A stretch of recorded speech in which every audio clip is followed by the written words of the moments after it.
Hey everyone! Welcome to tonight's episode of the Minds Game on Stream Many Things. I'm Wheeler, your host for tonight. Small announcements. Follow us on our socials. I've linked them in our chat. We've got a Discord that we'd love you to join. Twitter, Instagram. We're working on more socials coming up in the near future.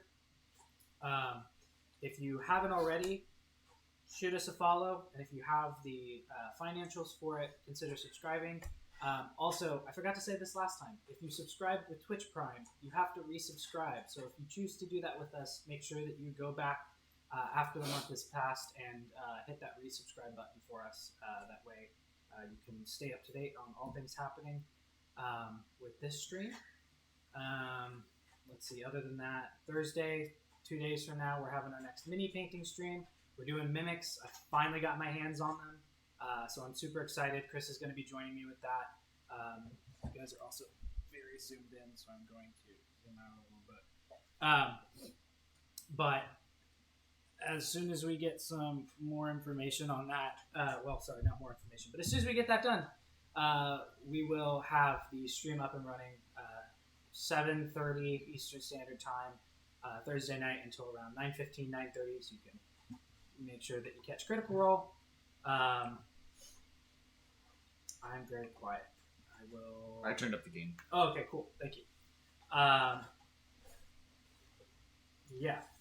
Other than that, I think that's it for the announcements that I have. It's not publicly announced yet, but I'm doing a drawing stream Sunday. We're working on getting that done. Chris and I hung out on Sunday and kind of worked through it a little bit, so that should be something that's coming up very soon.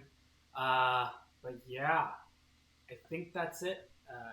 Obviously, like I said, follow our socials to keep up to date, but if that's the case, then what we're going to do is jump into tonight's episode. So last we left off, you guys fought some fog to the best of your ability. Found yourselves within a pretty haunted mansion. Some of you having dreams of what this haunt was exactly, finding out that it was some kind of family of years past that seemed to have ushered and kept safe the vampires that sought refuge within this town and were burned at the stake for it.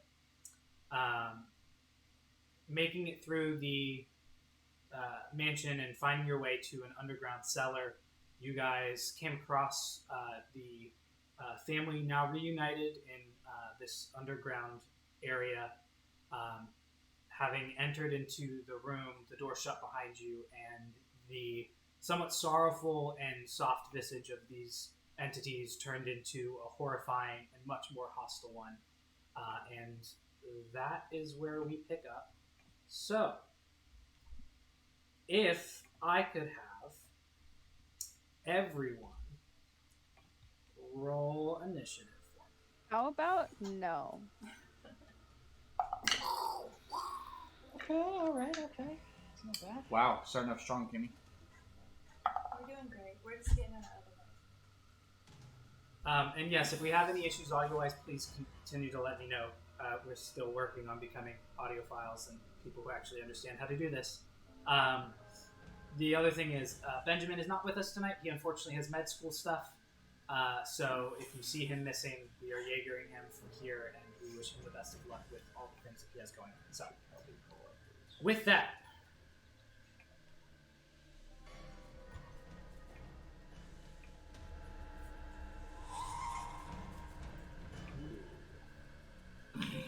$25 to $20, anyone?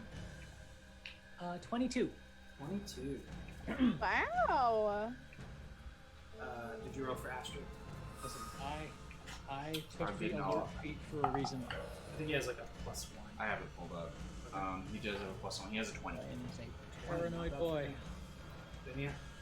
2. 2. Kyron? 15. 15, not bad. And Gideon? 18. 18. Alright, so top of the round per usual, Mr. Alert, is Brian. I don't know if you can see it very well. It's on the stream. You guys are basically all near the front door, and these creatures have taken a strategic position, just kind of surrounding the party as a whole. So you have a big boy in front of you, and the four rest of the family just kind of surrounding you at corners. What would you like to do? I would like to close the D&D Beyond interactive overlay so I can better see the map, but Yeah, let me. Are you? oh, there we go. Got it. Say if he's looking at the stream.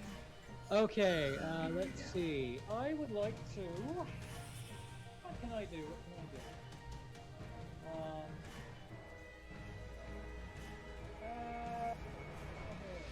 going to try. Taylor, can you turn the music down? It's still really Yeah, loud. It's a bit noisy. I'm just gonna try and.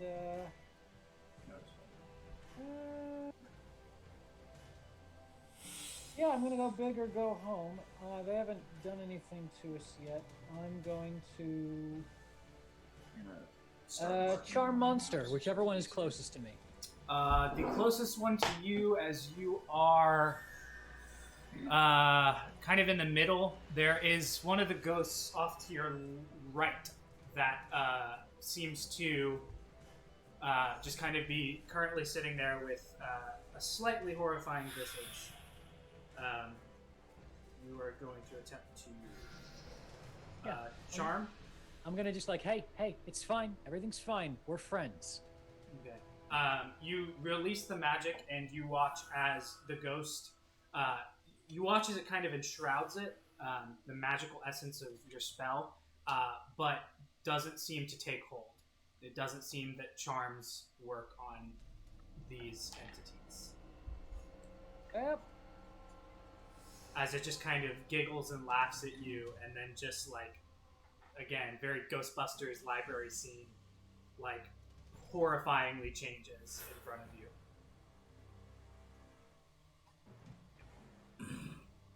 Well, that was one of my bags of tricks. So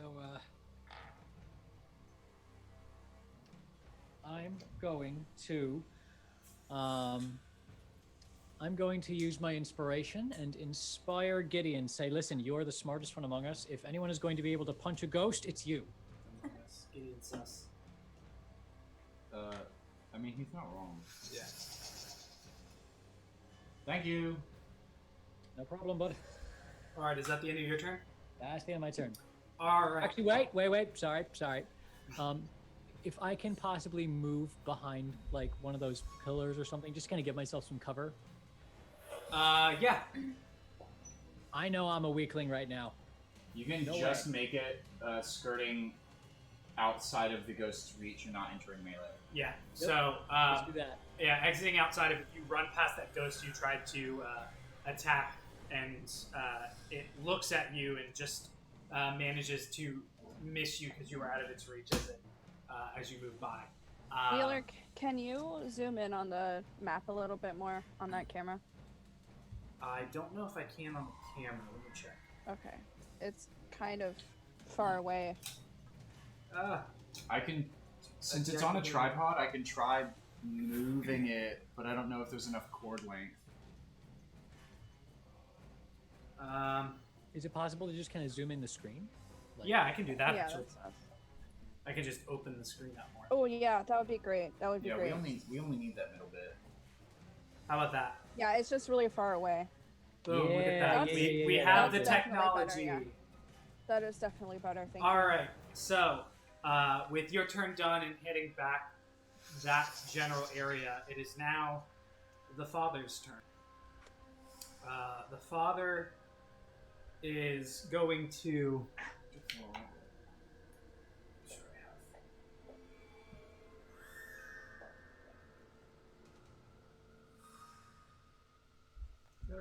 Better not do no cone shit. Not a cone, but you watch as the shadows around the father just seem to whip and move erratically and in a manner that is both creepy yet somehow draws your attention to it, and you start to hear whispers go throughout the room, and this crazed babbling sound starts to increase in volume as the room almost starts to echo with it. I need everyone to make a wisdom saving throw. Is Rook included? Yes. He's only immune to charm, exhaustion, and poison. Then he's fine, actually. He doesn't need it. Because it is technically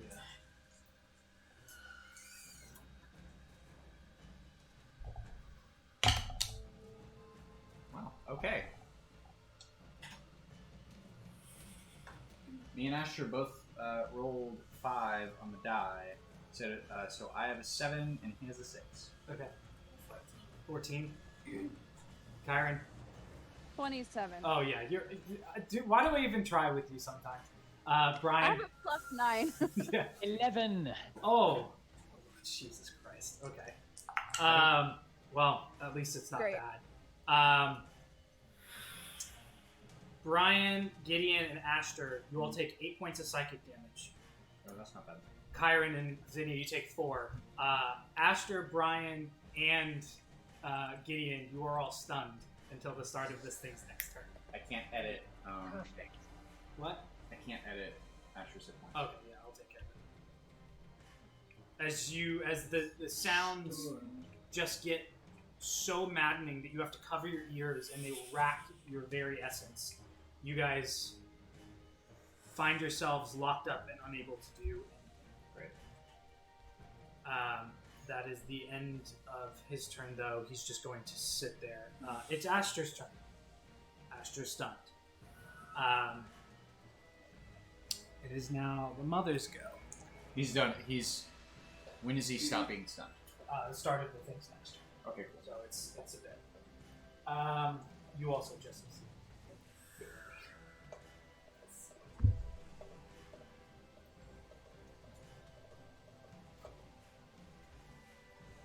Oh goodness. The mother is going to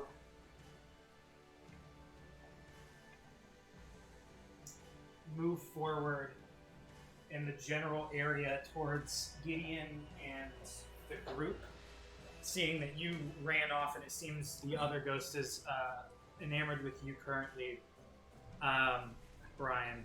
And as you are behind it, it won't make a difference, but I need all 4 of you to make another wisdom saving throw for me. Even if you are stunned. Not Brian. Brian, you're out of it. Am I involved in this? Yes. Okay. Because it's right there. She just kind of comes forward, and the look that she gives you becomes even more horrifying. 23. I made a 20, and Asher made a 12. 11. I can't. Yeah, 11. Did you add his bonus? I have a +1. He had a 10+1. So 11. Yeah. So you, Gideon, are too busy worrying about your stun to really see it. What is your roll? 16. You're fine as well. However, Ashter, already being afraid of ghosts, becomes frightened and is frightened as the mother ghost comes forward and horrifyingly visaged herself. That is the end of her turn. Gideon, you're up. No, I'm not. You're stunned. Kyron! I'm gonna try turn undead. Oh, okay. So it's a wisdom saving throw. Yeah, so you have a channel divinity left for that, right? Yeah, I have several. Quite Okay. a few. Alright, yeah, so then they will... I think that's everyone in the general area right now. Yeah, it's, within 30 feet of me, so if I need to move to get them all within 30 feet, No, they're all within 30 feet of you. You can move forward a little. Actually, no, you're at the front because you walked in first, so yeah, they're all I did. right there. Okay. Let's see. Wisdom saving throw. What's the DC? I don't know. Hold on. Pretty sure it's your spell save, whatever that is. My spell save is. Oh my god. Oh, it's a 17. Sorry, I couldn't find it for a second. So the mother succeeds. Fail. Fail. Succeed. The youngest daughter also, you see, succeeds, but the two middle children, and then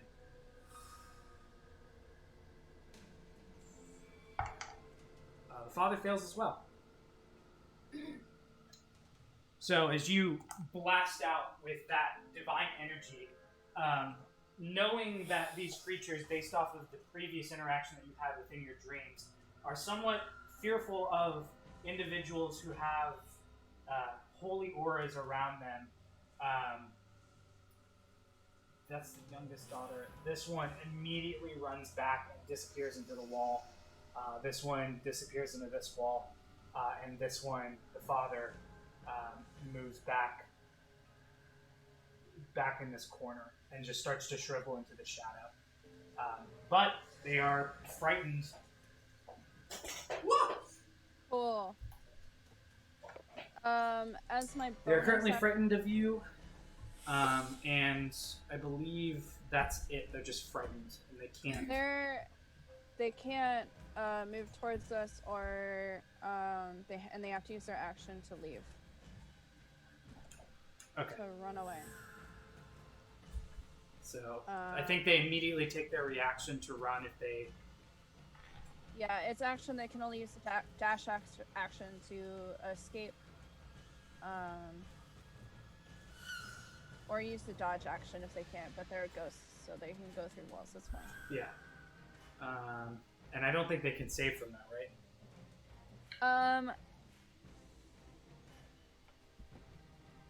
No, I don't think so. I think it's just for a minute. Okay. Yeah, it lasts for a minute. Or until it takes any damage. But the ones that have already been affected have left, basically. Yeah, so. they've run. So you do anything with your bonus action? Yeah, I'm gonna cast Spiritual Weapon. Okay. Just at second level, and I'll cast it above one of the ones that are near me that hasn't been affected by being frightened. Okay. Let's just say the bigger one. I'm assuming that's the one you would go at after being pissed off and screamed at, basically. You just release your divine energy, and from the shadows that kind of emanate from you, left behind as they kind of dissipate is a large spectral black scythe that swings out. Go ahead and roll your attack. Okay. And I believe that's force damage. It's radiant. Radiant, okay. 16 plus 9. Yeah, that'll hit. They do not have high armor classes. Cool. It's not much. It's damage. That's 12 points of damage. 12 points. As the spectral scythe slices through the mother of the group. You watch as it does in fact hit something that's part of the incorporeal body and slice through it, and she screeches back and then reforms back into shape. Seemingly now slightly pissed off. But that is the end of your turn? Yep. Okay. Oh, my cloak is up, by the way. Yes. So you are being displaced. Yes. That is the end of your turn. Now it's the rest of the ghosts. And then Zinnia, you're on deck. Ryan, you will be up. Second. The other ghosts can't move towards you, so they're going to just move around behind closed doors. The small one is going to come up towards you, Brian, and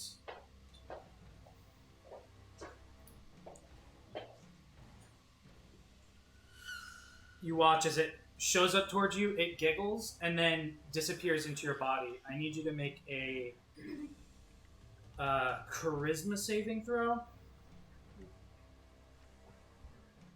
One saving throw that a bard warlock is really good at.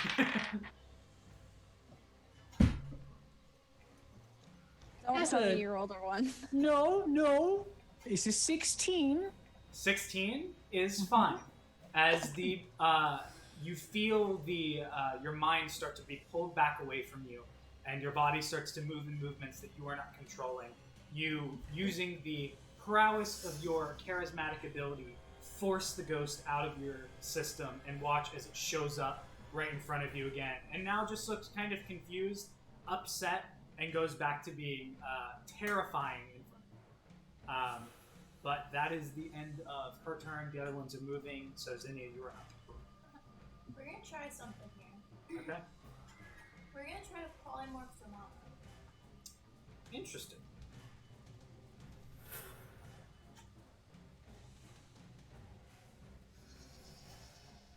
I don't know how this would work. She has "Can you polymorph a ghost?" written in Google, and she showed it to me, and I just shrugged.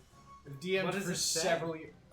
It's all just like Reddit threads about discussing like. There's nothing that says you can't unless the ghost specifically has immutable form. It doesn't, so I guess it'll work. I'll roll for it. Hell yeah. Let's see how this goes. All right. I've played D&D for years, and this question has somehow never come up. Yeah, I don't know how this would work. It's really the only spell I have. So we'll just go- It's a wisdom save, right? Does it become yeah. a ghost version of whatever you polymorph it into? I think it would. Yes. But I don't know. Yes. Yeah. Yes. What's the save? 100%. 14? Yeah. That's it? Yeah, That's your save? yeah. It's little. That's I don't know really why. low.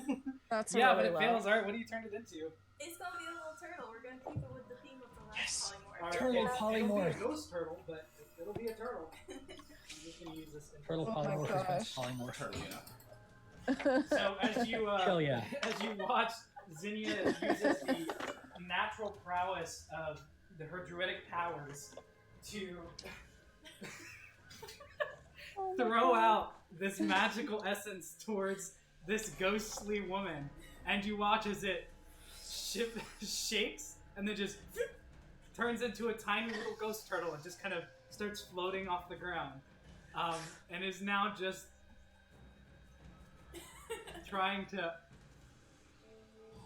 bite at the thing in front of it. Also seemingly very confused at the moment. Okay. You doing anything to do bonus action? No, we're just gonna point left. Like a really... Oh my god. Alright. I like how at the beginning of this you guys were like, we're gonna die, and now it's like one ghost and Ghost a turtle. ghost turtle. We'll keep it as a turtle. Oh man, alright. So that's the end of your turn. Top of the round, Brian, you're up again. Okay, which one was the one that just tried to possess me? Was it the one that's a turtle now, or the one that's not a turtle? No, not a turtle. It seems to be the visage of a very young girl. Okay, I'm going to just kind of look at me like, "Psh, possession, I deal with that all the time. Now try this. And I am going to Dissonant Whispers.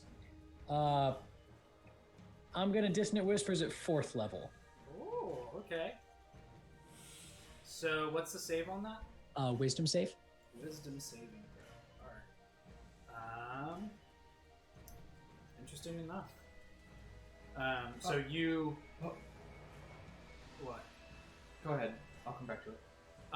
You extend your essences of whispers start to come back and throw back towards the creature. What's the verbiage on it? Can you read me the spell real quick? You whisper a discordant melody that only one creature of your choice within range can hear, racking it with terrible pain.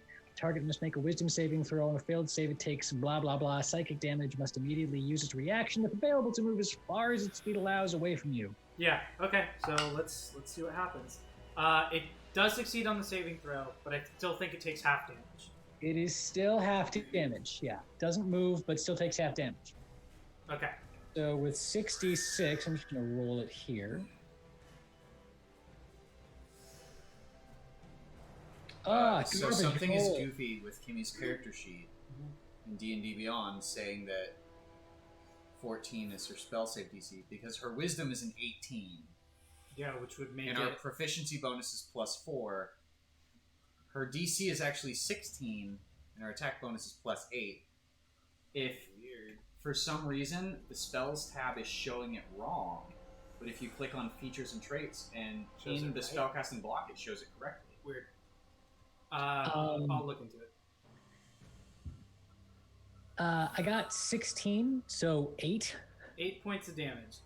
Somehow, you watch as the whispers do seem to penetrate the ghost, and it racks in pain. It does not run away from you, but it does do, let out a and kind of recoil back from the damage, seemingly taking the full brunt of it with respect to the hat. So, is that the end of your turn? I'm gonna use my inspiration to inspire Kyra, and you're like, all right, scare more of them. All right, Kyron, you are inspired. Next in line is the father. I'm just checking something.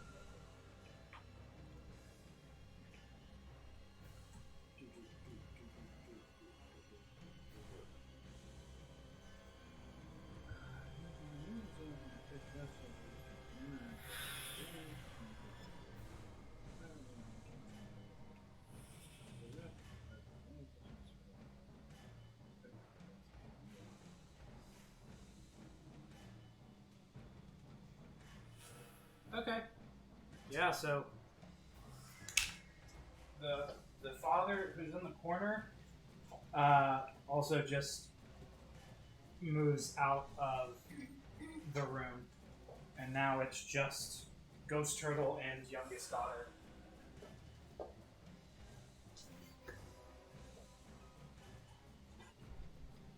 All right. Well, Aster's and you guys are no longer stunned.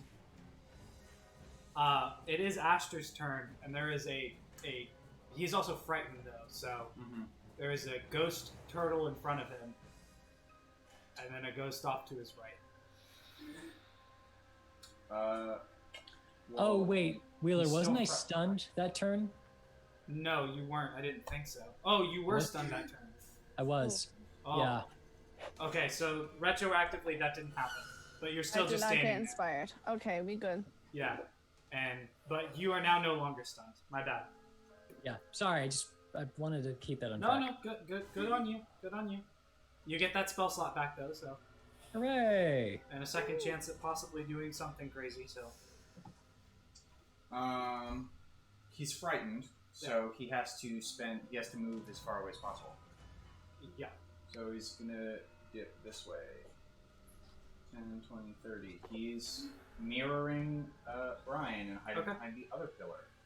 He can still take an attack if he wants to. It'll just be a disadvantage. Is it because he's frightened or because he's out of range? Because he's frightened. Is that... Yeah, disadvantage against attacks. Is that a ghost specific thing? No, that's just... I thought that was just a frightened thing.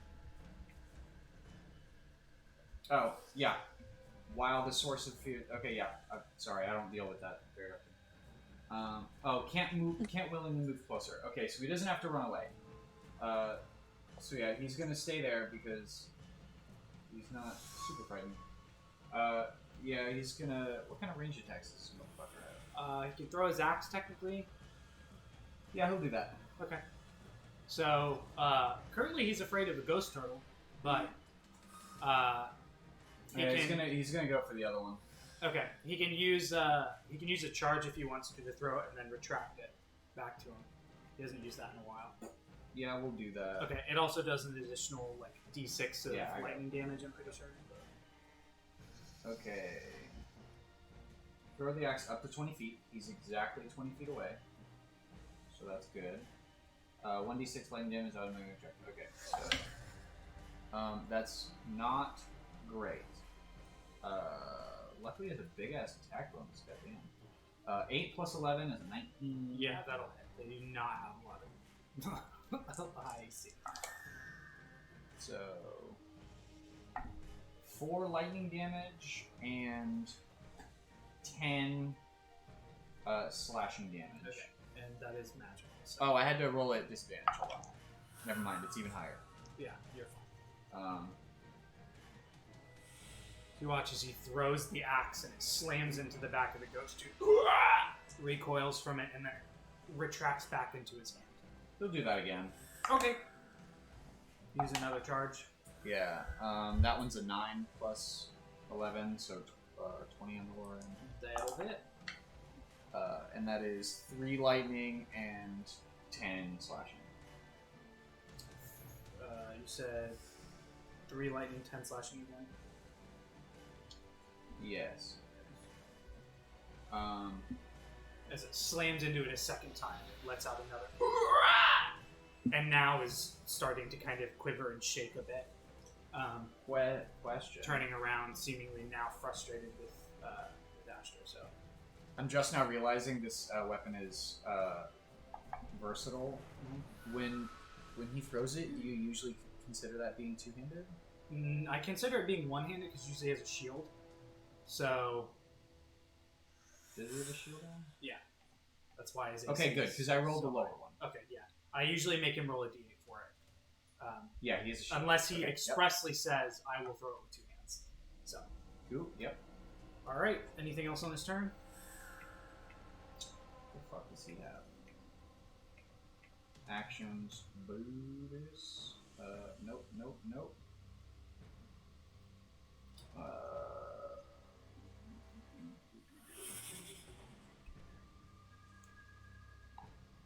Nah, he's good.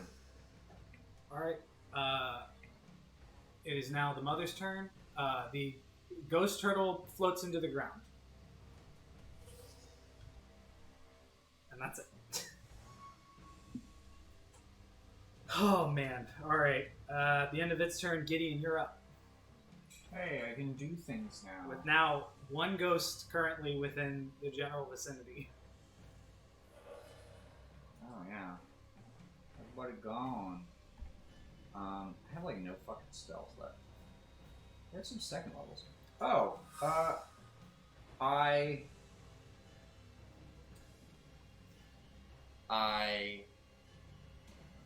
want to bring up a thing that was mentioned in the errata of fucking. Okay. It's new and it's technically official, so let me know. It's not. Yeah, it's not Tasha's. It's the errata. It was specifically specified that steel defenders are not limited to those listed actions anymore. They can do any action, and that includes use an object. Okay. I'm gonna hand Rook my rod of catapult. Okay. Just like a walking trebuchet now. Yeah, he's just gonna start flinging shit. Yeah, just blink, blink. I'm gonna hand that to him. Command him to use it every time that every turn that he's available. He's gonna do it. Okay. Would the handing it to him use up any section of my action, or is it just like? I'll say it's a bonus action, much like feeding a potion to someone. But if you're just giving it to a creature, Well, I have to use my bonus action to command it. Then yeah, I'd say I'll just use my action to hand it to him. Okay. All good. I'm not terrible. There's 1 fucking ghost here. Yeah. Right now, I'm not gonna do much this turn. Yeah, he's gonna go ahead and fire a catapult. Just launch, one of the something. So what's less than 5 pounds that's in your house? There's a couple of chalices on the ground. Are any of them magical? No. Boy, it's a spell, so. Yeah, I'm pretty sure the damage that's done by it is counted as magical. So.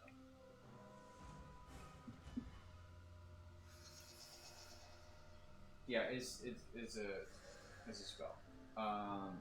Yeah, I'm just gonna fling like a fucking barrel lid or something. Alright, and that's a dex save. It sure is.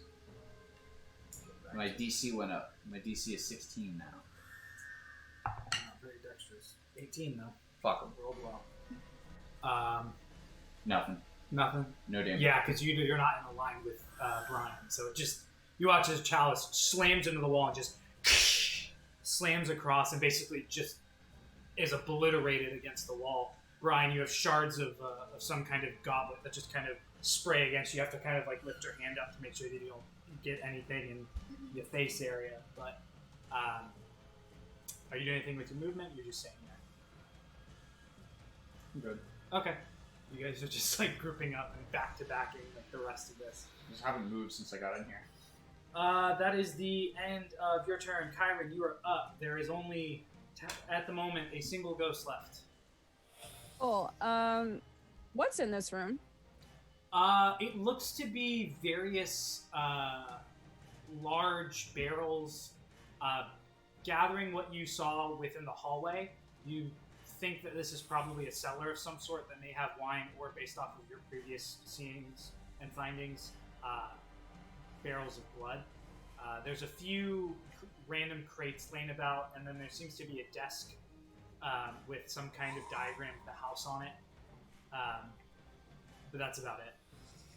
Okay, so it doesn't seem like significant in any way.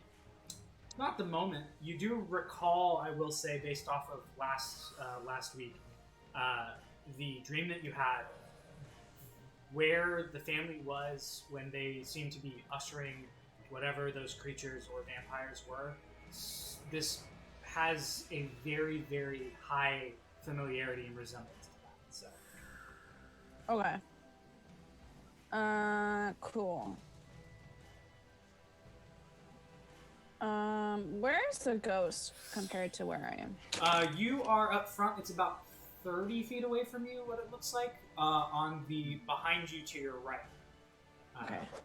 I'm going to ignore all of that, and I'm going to cast Bless on Brian, Gideon, and Asher. Brian, Gideon, Asher, you're blessed. Feeling blessed. Feeling blessed.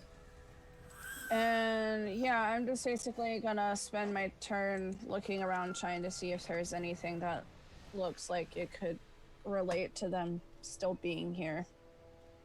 Okay. Use your action. I'll say you start looking around, and we'll see what you pick up within the next round. Okay. Those ghosts are continuing to run.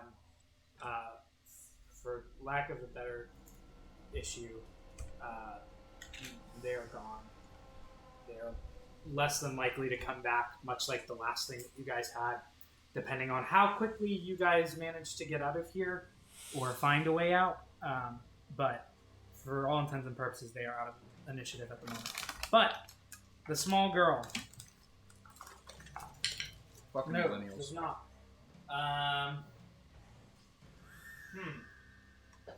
What is she gonna do? Oh, feeling Astra hit her. She's gonna look back and forth.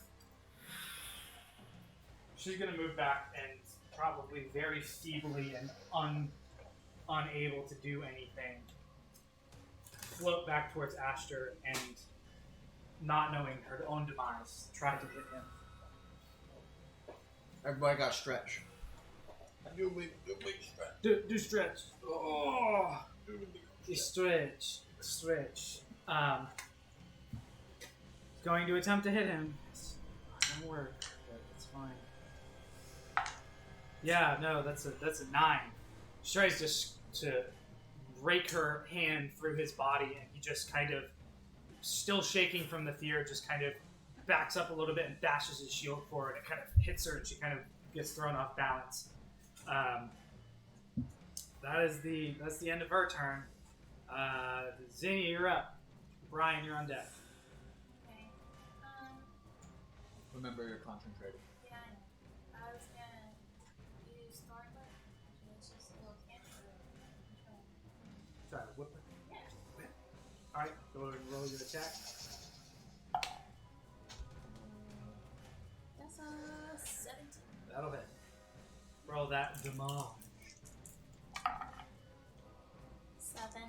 7. All right, you whip out, and it does, in fact, attach to something within the essence of this body itself, and then reels from it, and now looks at you glaringly, but seems to be okay. Bonus action? No? Staying there? Yeah. Probably the safest. Brian, you're up. All right. We just have the one ghost left. Yep. Currently, there's only one ghost inside the... Eldritch Blast. Eldritch Blast. Go ahead Times and 3. roll your take. Also, question. I don't know if this is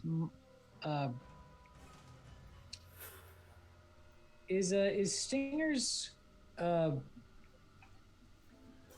adding of +1 to the spell attack mod, is that applied to Eldritch Blast right now? I don't think so. It's a +1 dagger. I don't think it's a... Okay. Because I don't know if it's +9 or +10 to the... Whatever. It's whatever your charisma modifier is added to your proficiency bonus. Okay, charisma. So it should be a +9. So yeah, it would be +9 because +4 is 8. Yeah, okay. Sorry.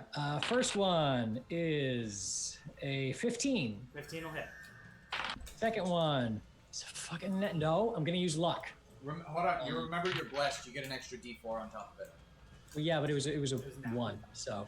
Oh, yeah, good call. Second one is a 26. That'll hit. Third one is a 21. That'll hit. All 3 hit. All right, cool. Pew pew pew. Damage for the first one. Where's my D10? Here's my D10. Damage for the first one is 9. Okay. Second one is 8. Third one is 14. Yeah. As you blast it off, Zinnia, you're looking at this this ghost. She's glaring at you, and Ashter is also kind of shaking in his boots, looking at this ghost. But from behind, you see with a white silvery essence just pummel the back, and then with the third one, it just dissipates, and you're "Ah!" as it kind of aerates out, and then you watch as that small blue flame turns back and just kind of coalesces again, and then just leaves the room. But it is gone.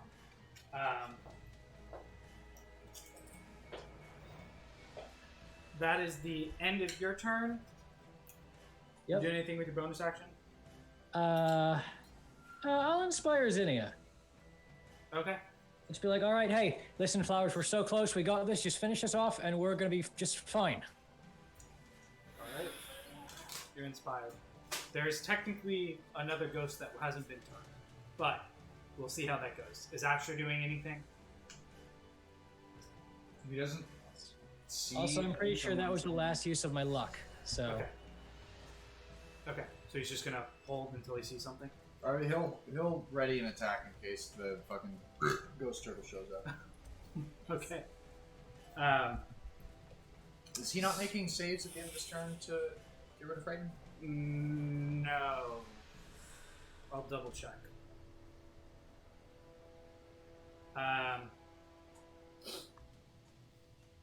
Repeat the saving throw at the end of his turn. Yeah, so he can.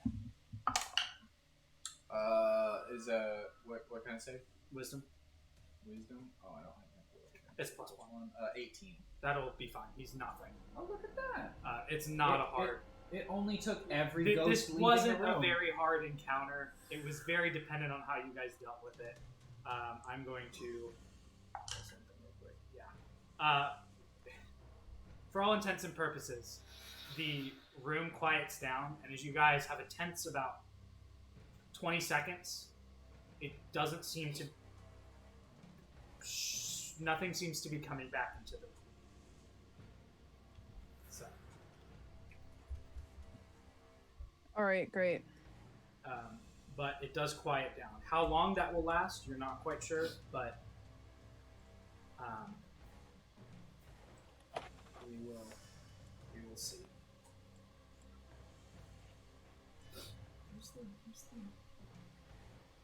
Kyron, whatever you did make him leave. How long is that supposed to last? You know, the funny thing is, it doesn't really say. It's 1 minute. I think, pretty sure. Okay, so we should probably keep on our toes then. Yeah, let's Yeah.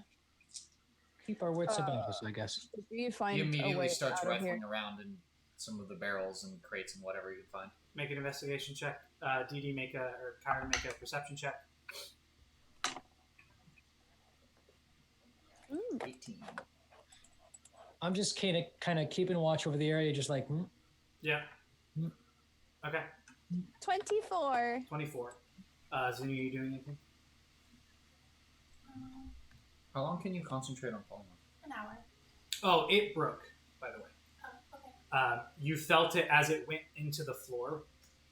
You felt the concentration break on it. You gather that it probably, in some way, caused itself some damage and broke out of the protocol. But as you guys look around, Brian, your head on a swivel. Asher also kind of opposite side of the room, just making sure that things are taken care of. You guys both, at the same time, come to the same point as you look around the room. There seems to be a stack of barrels that seems to be so redundant saying seems to be twice, but that's fine. There's a stack of barrels that is kind of not as well put together as the rest and seems not to be as touched by time as the rest. Near where the desk is, you see around the room there are a couple sconces, but this area seems to have more. Kyron, you pick up on this. And Gideon, as both of you kind of in tandem have a conversation about it. You notice that one of the sconces seems to be slightly askew. Secret room. Close. Secret tunnel! Secret tunnel. tunnel. Through the mountain. Do you turn it or? Well, yeah. I mage hand turn it. Okay. If I get Yeah, hands I'm on not going to first. do it myself. You I'll may have chance someone turn else it. do it. And as you guys kind of do it, these barrels move out of the way, and behind the stone wall, a draft pulls into it, and you hear what sounds to be a faint breeze blowing through that kind of cools the general air.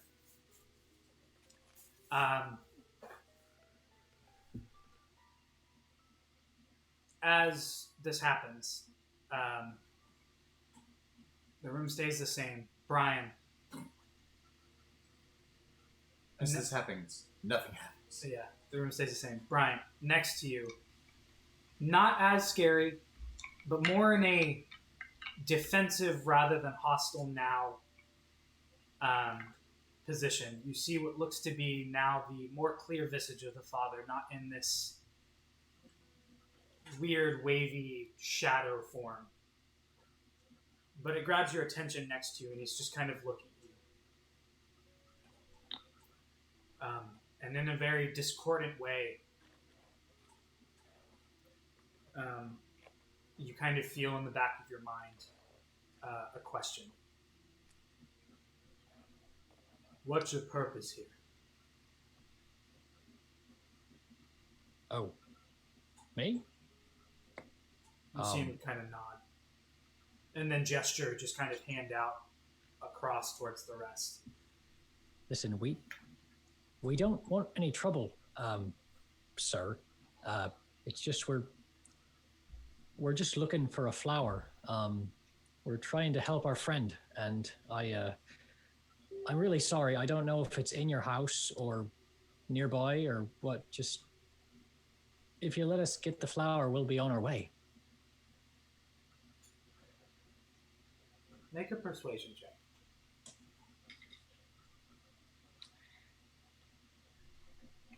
Persuasion powers. Am I within 30 feet? That's a nat 20, baby. Oh, yeah. You watch as there seems to be some kind of whisper that just glances past your mind's ear. The rest of you also hear it as the rest of the family, in their natural form, ghostly in manner, walk in to the room. You hear like a cacophony of like, we're sorry, go through each of your minds. And the father kind of looks off towards all of you. It's a secret we've kept safe for some time and unfortunately paid our lives with because of. You are hearing this in your mind. Be wary. The denizens of the grove ahead don't take kindly to people who, well, are still living. Oops. Could you clarify that a little bit? What kind of denizens? Are we talking like big scary monsters? More people like yourselves? As you ask this question, a vision hits your mind and you see what seems to be pale-skinned, kind of shallow breathing, and what seem to be extended canines in the mouth, having a conversation with you, or maybe it's you, maybe it's not you. We kept them safe. We didn't think that, well, and he kind of looks across to the family. We didn't think anyone had the right to choose whether they lived or died. Some of them were the product of something sinister, and some of them were just looking for refuge. And unfortunately, he looks across the family again. All of us have, well, the afterlife has kept us here to protect them. I'm sorry, friend. I don't quite understand. You're protecting... apologies for the language, but a bunch of vampires? As he kind of peers into you, you kind of feel some kind of weird connection drift into your mind.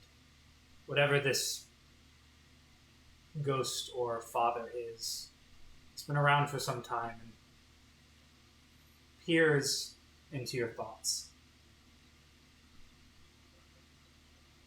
And he goes, maybe it's a product of my time. Or maybe things have changed. I haven't left the house in centuries, I think. But I don't think too many people would take kindly to what you are. Or at least what you're attached to. Can we all hear this, or is it just It's him? just him. Okay. Excuse me. Wouldn't you want someone to protect you? If you could? I have people to protect me. Thank you very much. Asher's picking his nose. Yeah. And we protect them. They stay to themselves, mostly. The people who decide that they're on some righteous path to purge the world of anything that they seem untoward or wrong. Listen, I'm not trying to run some kind of holy crusade here. Again, I'm trying to help my friend. That's all we're here for. If we can leave these people alone, I'd love to do that. I don't want to run into any vampires today. I've had enough scary shit happening in the last couple of weeks, and I just want to make sure that I can do something right. You have to understand that. He kind of sits there and looks at you and just kind of nods. Proceed with caution. They shouldn't bother you as long as you stay quiet.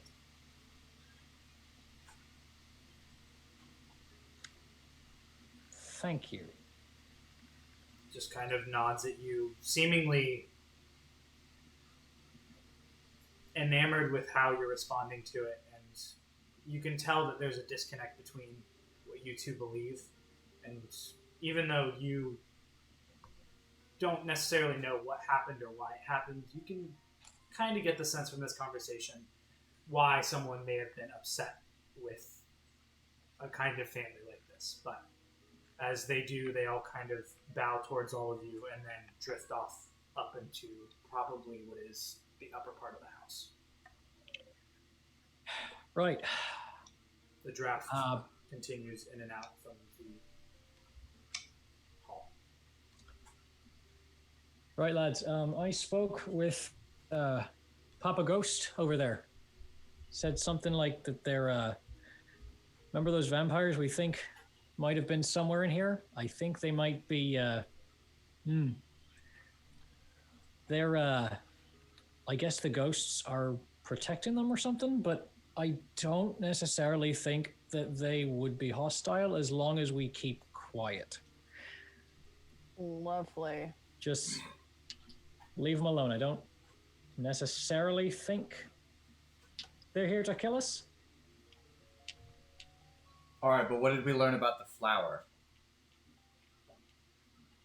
I don't know. It's, they might be protecting it or guarding it, or just, they might just have it. I just know there's vampires. And they don't have to fight us, I don't think. I'm not sure. Well, on the one hand, I guess it's possible that,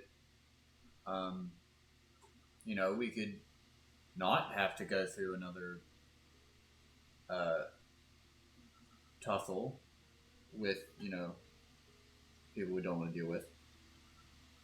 And, we walk in, we get the flower, we walk out, we're done. Good. On the other hand, I might get to find out if a crossbow bolt to the heart counts as a stake to the heart. No.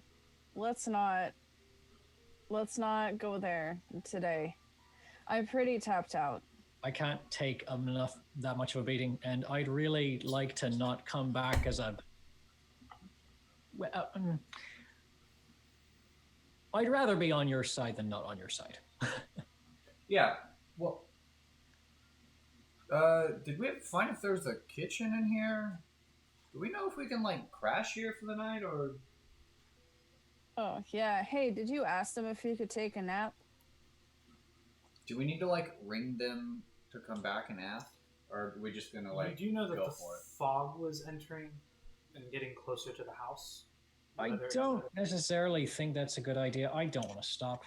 If that creepy fog whisper thing catches up with us, I don't want to find ourselves in some compromised position.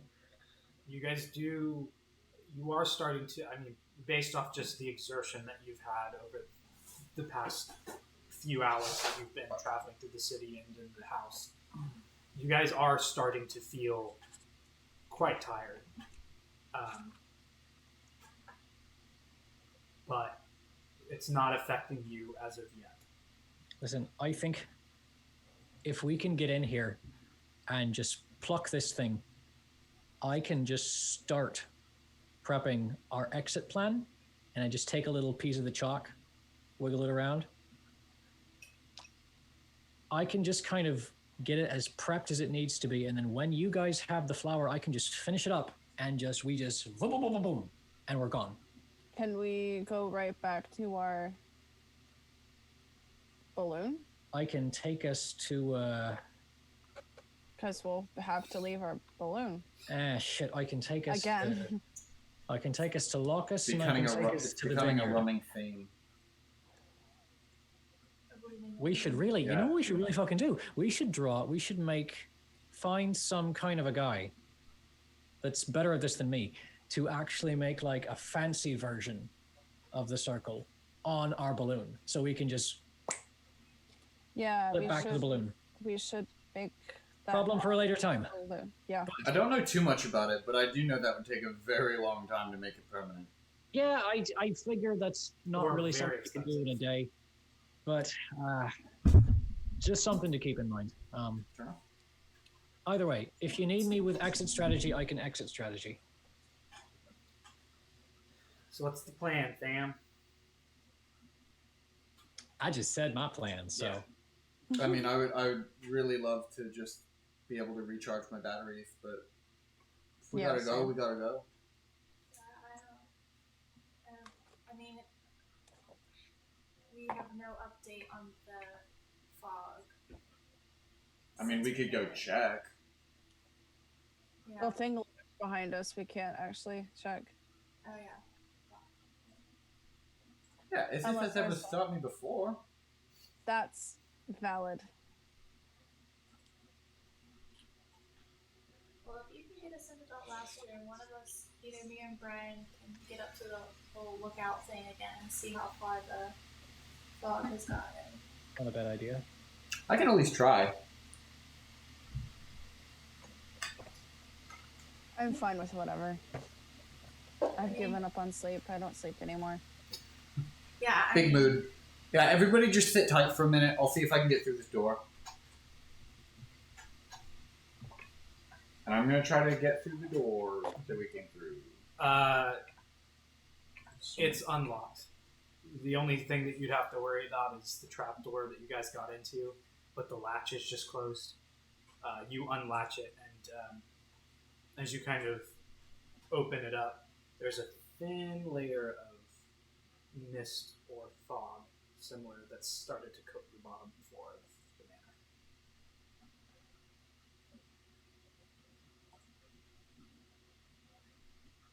I say we go.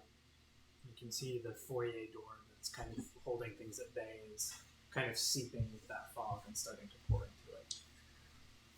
Yeah, forward it is. Time to go. Alright, as Gideon comes back towards you, the pathway ahead lies through this tunnel. Do you guys have a marching order, or are you just going in at random? I'm keeping up the rear. Okay. I'll pop up front with Rook. Rook's still gripping the rod in his mouth and ready to fire it off. Okay. I'll be up towards the front. Alright. So Same. Okay, so let's just say the three of you and then Brian and Astro take up the rear. It is basically only wide enough for one person to go through at a time. So you can have Rook go through first, and then Gideon follow, Zinnia, Kyron, Astro, and then Brian. As you guys continue to move forward, it is quite dark. There is not really any kind of light currently. You kind of are feeling across the walls as you're moving through. Slightly damp, just from the general aspect of the earth and how the stone is. You gather you're probably moving through part of the mountain that was behind the manor itself. After about what seems to be an endless amount of time, the walls start to extend, and you start to see what looks to be a faint light off in the distance. Still dim, still diffused with that kind of foggish aspect. But you guys can now kind of extend yourselves out and kind of walk as a party together. you walk towards the light at the end of the tunnel, and as you kind of break the threshold into this area, there's a few things that you notice. One, above, it looks to be that fog is kept at bay by some means, whether it's just the aspect of the fog doesn't move into this area, or something magical is holding it at bay. It seems that this general area isn't touched by the fog, but is still diffusing the light throughout. It is much dimmer here because it is very much like a cove with a sliced off top that bleeds sun into the bottom. But as you walk into it, you guys look around, and the entire grove is littered with black soil. As you look ahead, there seems to be a very large lone tree that is leafless and is growing out and through at odd angles what seems to be a rather well-kept mansion. Surrounding the mansion itself in various different places and on pieces and precipices of this cove, you see dozens, if not hundreds, of coffins of various shapes and sizes. Some of them open, some of them closed. Most of them seemingly empty, and nothing or no one around that you can see.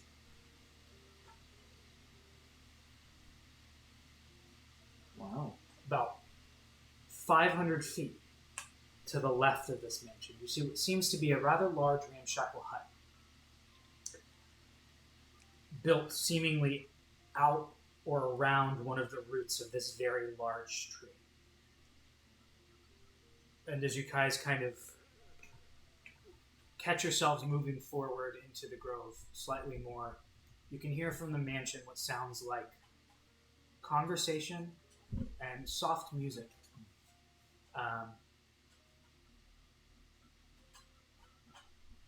Ashter would get this. He kind of turns to you all and he goes, "Hey, if they're vampires, they must be celebrating something. It sounds like they're celebrating something. I'm not sure what."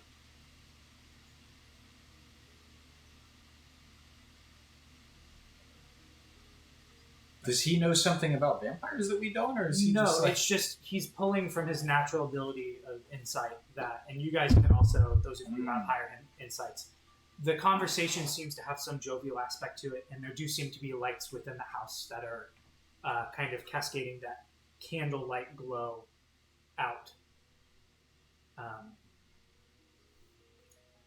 You see shadows of what seem to be people or creatures moving in and out of the windows. I forget that this idiot has the highest insight out of all of us. Yeah. But you Sorry, guys... Ben, interrupt you. No, you're all good. You guys walk out and see this. Brian and Zinnia, you notice you looking at the earth, kind of enamored and just absolutely in awe of this soil. It's weird. It feels dark. Like, not just in its color, but it carries a weight to it. That almost, the pain that you feel kind of seeps even more just in the general vicinity of it. Brian, as you look up, you see large, what you think are knots in the branches of the tree. And you're kind of confused by it because they're at such odd and erratic places. And based off the trees that you've seen throughout your childhood and that life, knots don't really grow the way that it looks like on this tree. And you're like, well, the tree's weird. And then you see one of the knots move.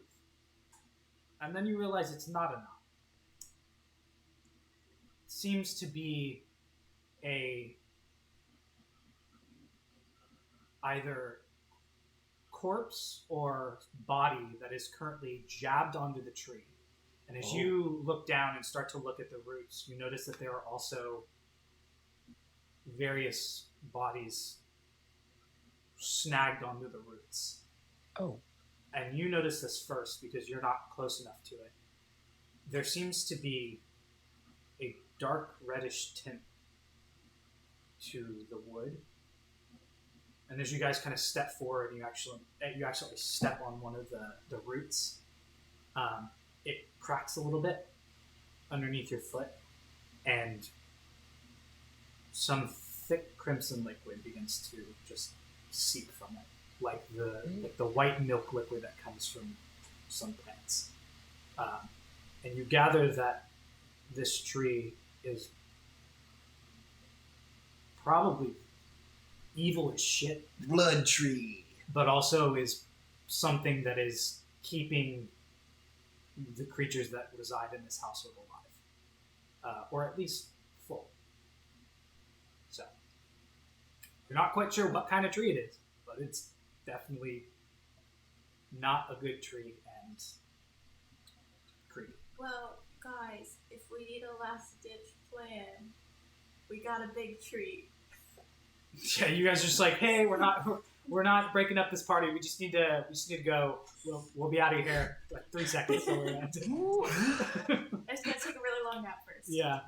How long do glyphs of warding last? Until dispelled, or until triggered. If we're leaving the balloon, someone's going to be in for an awful surprise when Yeah. they come to find it. Yeah. Oh, God. Kyron and Brian. Something seems familiar about the hut.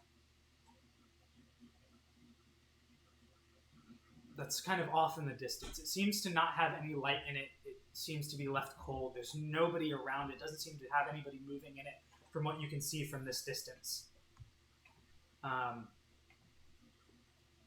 But it seems familiar in some way.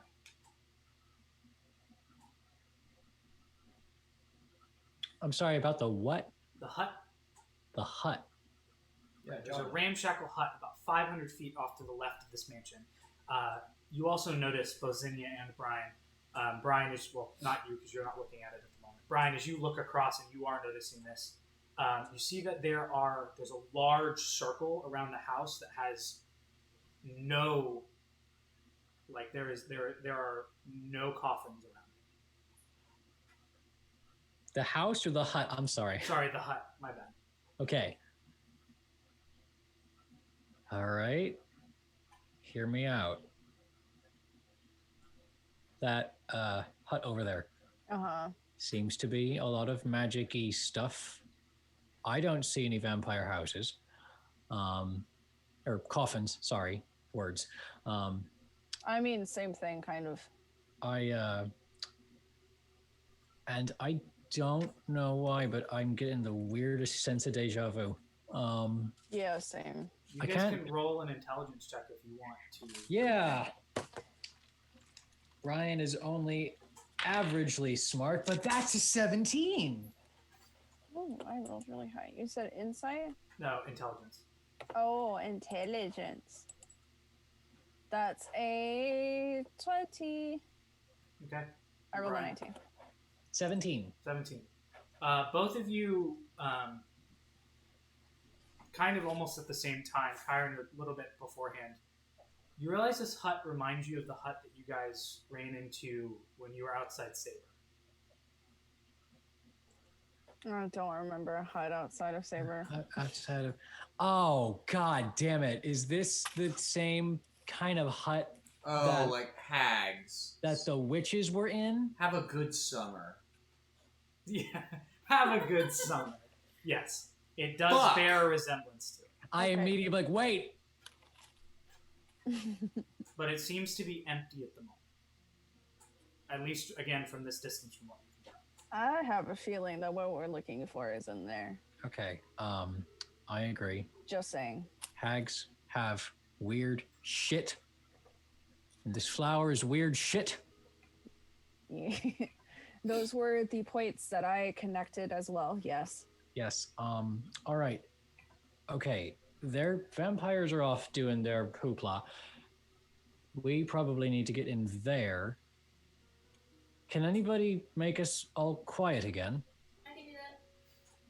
I can do that. That's what I'm here for. Cast Pass Without a Trace. Okay. As you cast Pass without a trace, you watch as the shadows kind of cling to your body and the rest of your party as you guys almost fade into non-existence in this already dim-lit area. Go ahead and make stealth checks. And don't forget to add plus 10. Was it 2 plus 2 minus 1? What's the... It's 3 pop pop. Y'all, I don't know what's going on tonight. That's another nat 20. Damn, all right. That is in total that is a 32. Damn. You're Okay. doing amazing, Mine is a 31. Jesus. We're doing big stealth? Is that what I it is? win. Mine is a I win. 19. By With the plus one. Yeah. Oh, damn. Which is why I always cast it. 9 plus 4 plus 10 is 23. And Rook is less than that. Asher, disadvantage. 12. Ooh, natural 20 on the second one. So still 22. Most of you rolled very high. So as you very quietly and, I mean, without a sound from each of you, those of you who are in front or behind one another have to continuously look behind you to make sure that the person's still behind you. That's how quiet you're being. But you quietly move and start to get within the general area of this hut. As you guys pass into it, Brian and Zinni, you notice, looking around, where that circle started.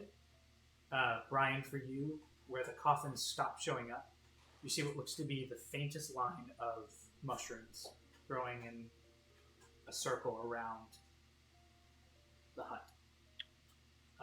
You know of certain Fey attributes of circles of protection. You gather that whoever's hut this is, or was, or whoever lives there, most likely knew where they were living and just wanted to make sure that no one was going to, maybe not necessarily come into their home, but not attempt to do something. But as you guys move further into it, the hut, now that you can see, is cold. There is no light in it.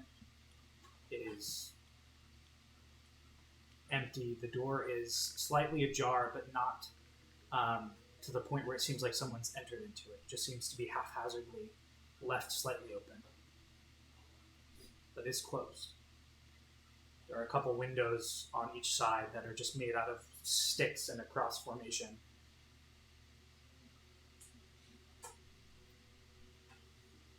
Does anyone volunteer to go in? Oh, fuck no. Alright, I will. I ready my crossbow, and me and Rook sort of pop in at the same time. Okay. You pop in, you hear the as the door opens. Nothing happens. You look around, and do the rest of you go in? Okay. Is it safe? Yeah, I just sort of raise my hand behind and just wave forward. The sound I'll go isn't in. echoing, but you guys are still quiet. You all walk in. It is much larger on the inside than it looks on the outside. It kind of digs down into the earth a little bit and kind of extends out, and it is quite similar to what some of you have dealt with. Gideon, now that you're in it, you're like, wait, this is very familiar. It's a similar layout. The one thing you do notice is that the door is large. The door is about 12 feet tall and about 6 feet wide. So when you and Rook bolt through, you guys go through together without an issue. But it's empty. You're upset to see as you look around with your natural perception.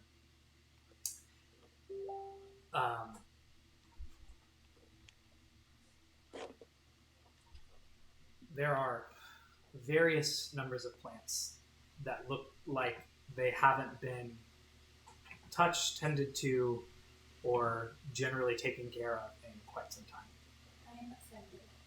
Various amounts of exotic plants, various amounts of just naturally herbal plants, things that are used to, Kyron, you notice this, things that are used to make potions of sorts. Are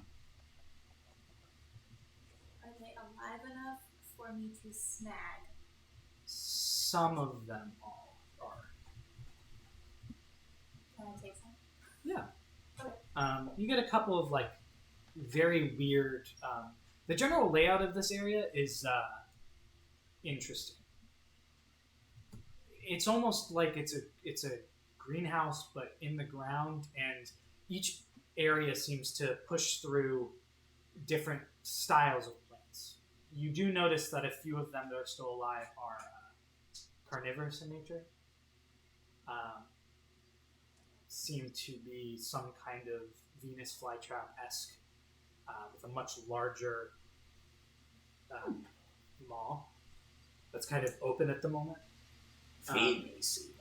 One of them, one of them that is still living, has closed, and you see what looks to be about. I mean, I'm talking like this big of the mouth. Seems to have about 6 insect-like legs hanging out that probably extend an extra 6 to 7 inches out of the mouth. So you're thinking if it's that big and it's going about whatever it is big. I don't like that. Yeah, no, I'm here for the plants, not the insects. You do.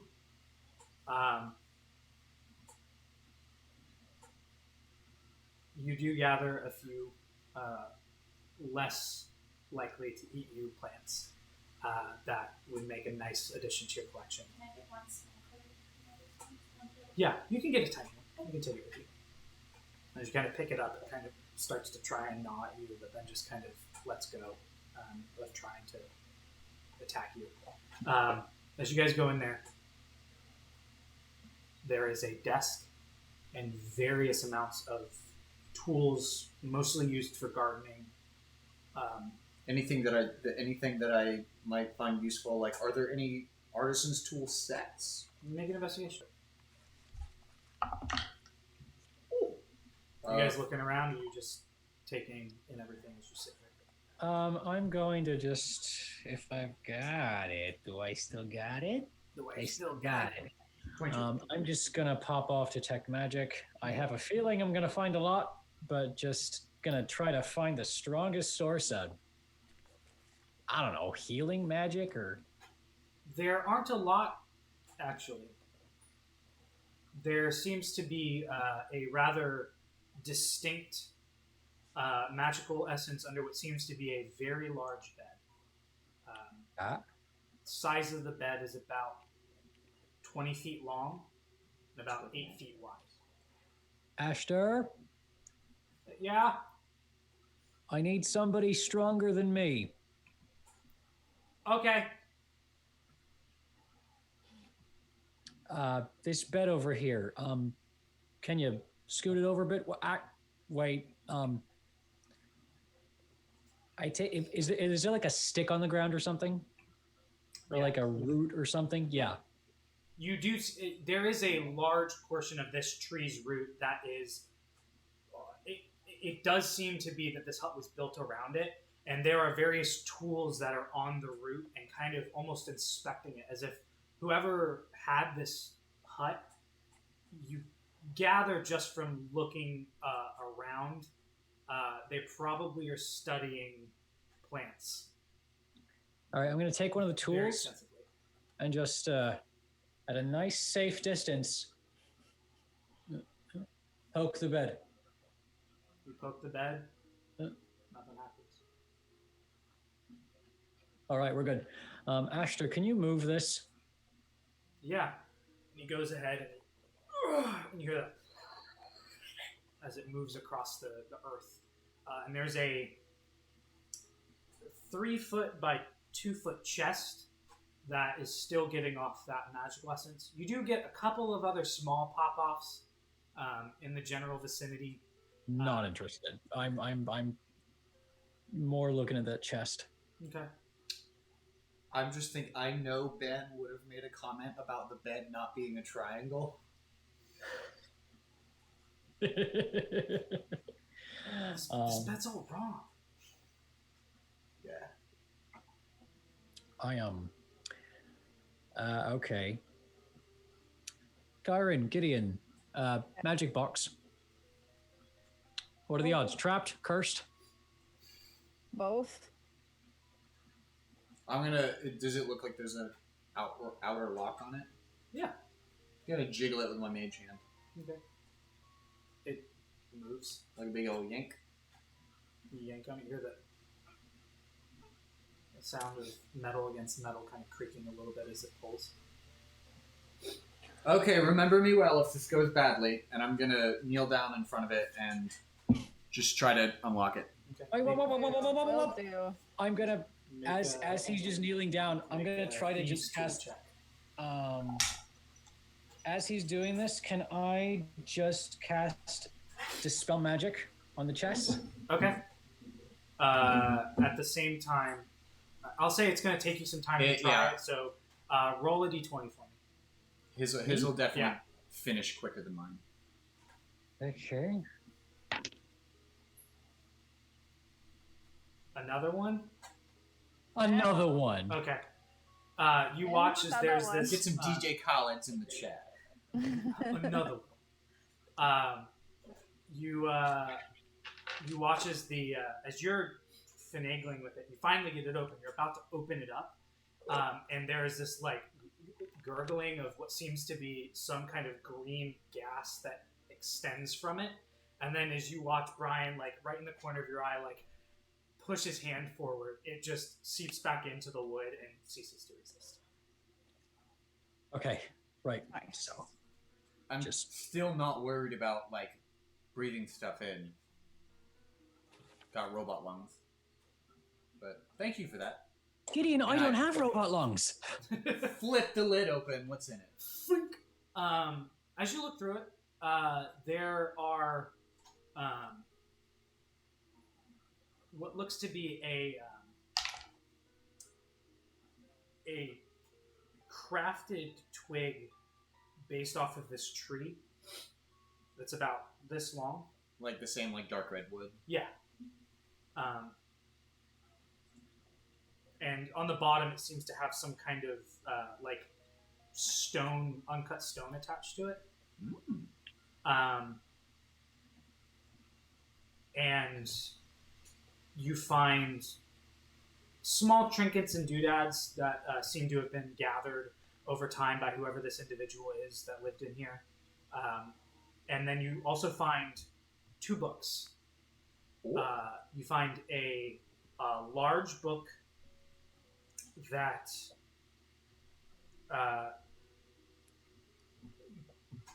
bears some familiarity to you guys, those of you who are looking at it. You're not quite sure where you've seen it before. And then a completely new, what looks to be very well kept, leather bound tome of some sort. Yeah, as interesting as this book might be, and this other one, here you go. And I'm just gonna hand them off to whoever is directly behind me. Okay. Are you guys, the rest of you, looking, Kyron, Zinni, are you guys just looking through? Yeah. Okay. I was gonna look for the flower. Okay. Make a investigation check. Classic. Get in, get out. We gotta find the flower. By these poor things that need my help. Yeah. So you've been just trying to water them and nurse them back to health with your druidic powers. You do get some of them back to life, but a couple of them are too far past. You bring a general life back to it. One of them that you bring back to life starts to give off a very, very sweet smell. And all of you start to smell it, and it definitely brings a nice smell back to this kind of damp, now rotting vegetation room. And a couple of them, which seem to have had some kind of dripping water that is now gone, you do easily nurse back to health, and they kind of, as you bring them back, they light with like a bioluminescence and kind of fill the general area with like a very soft yellowish light. And you guys can see much better now. But you take about 10 minutes to do that as you guys are all doing this. What did you roll, Kyron? I already forgot. A 16. A 16. Not that you can see. You do find, one, you don't really know what it looks like, except for the drawing that you saw.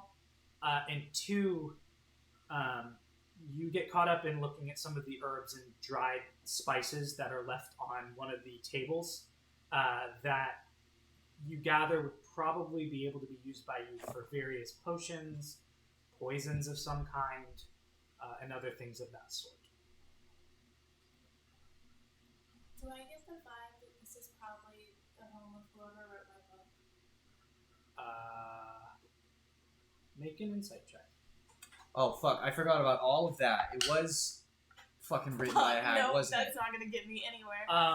Also within the chest, Fucking hollow bones or whatever. as you throw it back, you hear something jingle in the top part, and you kind of crack it a little bit, and there's a heavy satchel with what sounds to be something metal clanking in Brian, think fast. it. Make a dexterity save. Oh. That's Dex save. Dex save. That's what are my numbers? That's an 18. 18. You do manage to catch it, and it is. You don't feel it with the mage hand, but the mage hand does have slight trouble picking it up. It is rather heavy. Chunky. Oh. Just bring it over. What is it? Okay. It is a mix of a few things. You look into it, and there are a few other smaller satchels within the larger satchel. But the massing of most of it is a decent amount of gold coins. Oh. You find probably close to, if you want to take the time to count through it, you find about 350 gold pieces. Oh, shit. As well as what looks to be a few, a satchel of, as you go through it and just kind of look through, a satchel of gold dust, a satchel of some very fine translucent powder, and then a small pouch of various, not semi-precious, but gemstones of sorts, like agates and calcites and things like that. Ooh, okay. All right. Seemingly looks to be a mix of a material component pouch and just a regular pouch of gold. What all was in the chest? 2 books. She had a wand? A wand-ish looking thing made of the wood, and that was it. 2 books, wand, pouch And then in the top? yeah. Okay. I take the wand because I want to figure out what it is. Okay. It looks just like a wand. It's somewhat lost to you. Even if it's not immediately noticeable as magic, I'm still going to take it. Okay. You can take a chance to look at it at some point. As you wander over towards this, now that you've kind of taken care of everything and kind of sad, you usually think about this. You rolled I rolled a 10. a 10. You're conflicted. You're sitting there and you're going, the person who wrote the book loves plants and wrote an entire book about it, but someone like this wouldn't have left plants like this. And you're just having this conflict in your head. And as you kind of walk towards Gideon and Brian just to see what they're doing, Gideon's kind of placed the 2 books on the bed, seeing as nobody took them from you. And one of them, you're like, that's probably a journal of some sort, just by the way it's bound. And you look over, and you're like, caught by surprise, and you pull out the book, and it's a copy of the same book. This one looks more worked in, and seems to be you would gather, it's a first edition copy. or the original copy. And as you guys are kind of just sitting in this hut and trying to grasp everything in, we're going to take a break real quick, so that way people can use the bathroom, because we were going to take a break at 9, but then we got to this point, so. I gotta refill my drink. Yeah, I gotta go get some water, so that way we can hydrate, because Table Truth is calling us out for those hydrates. We will return momentarily. We'll try to take a shorter break, but we will return as soon as we get everyone back, and thank you for joining us so far. Again, follow us on our socials as I go to break. Follow if you haven't already, and we'll be back shortly.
Like, all right, gang. What a great thing to come right back onto. And we're back. Wow. Thanks for bearing with us. Last, yeah.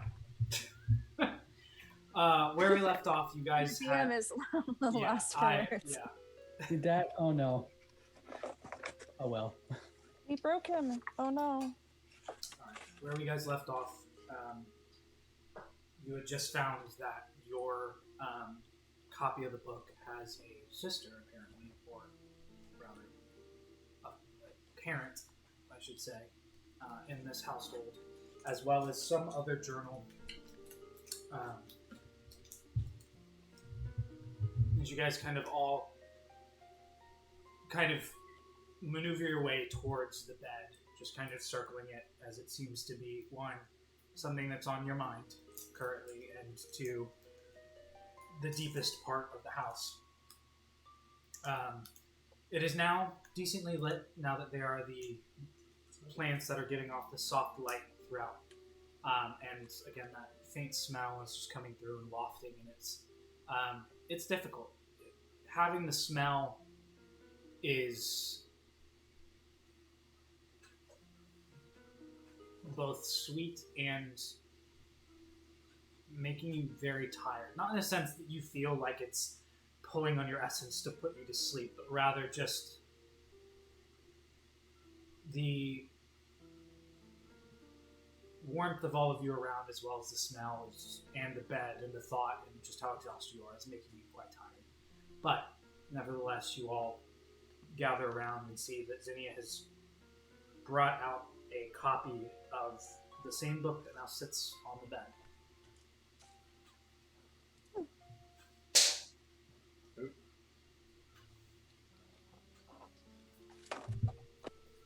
What do you think this is?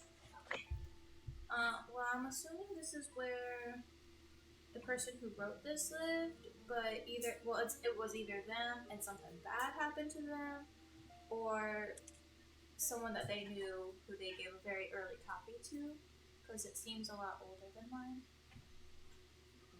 But I'm gonna take this journal and kind of look through it to see if I... Okay. Make a general investigation check as you read through it. And what languages do you speak? Oh, that's a nat 20. I speak Common, Druidic, Dwarvish, Elvish, Gnomish, and Orc. Okay. What languages do the rest of you speak? Goblin and Infernal. With a little bit of help, anything. True. Yeah, Common, Gnomish, Infernal, and Undercommon, but we also have that Book of Tongues. I don't know if that will help in this situation. True. Tongue of Tongues. But we have that. It probably won't help us, but... Yeah, that one's more for hearing than speaking. Yeah. But if you're looking for my official languages, Abyssal. Abyssal. I speak Abyssal, Common, Elvish, and Undercommon. Okay. Astra doesn't add anything to the group that everybody already He came. does Draconic, but... Draconic. It is written in a language, unfortunately, you do not understand. Great. The copy of your book, however, is written in... this seems to be an Elvish copy, with various scribblings in a similar language to what the book is written in, as well as some other scribblings that look vastly different. Another language you don't understand. Can I pass them off? Does anybody understand? No one understands the journal. Yeah, you remember I'm dyslexic, right? Yeah. I can give it a shot. Okay. I'm gonna pass both books to Brian. Okay. Do your best. Comprehend languages. Okay. As you cast it, it does come more clear. It did look like a form of Elvish, but more archaic. More extra. Yeah, you gather it's probably Sylvan. And then the notes are in Sylvan as well, and there are some in Giant too. There's a weird mix of languages here. Do I recognize what does the spell?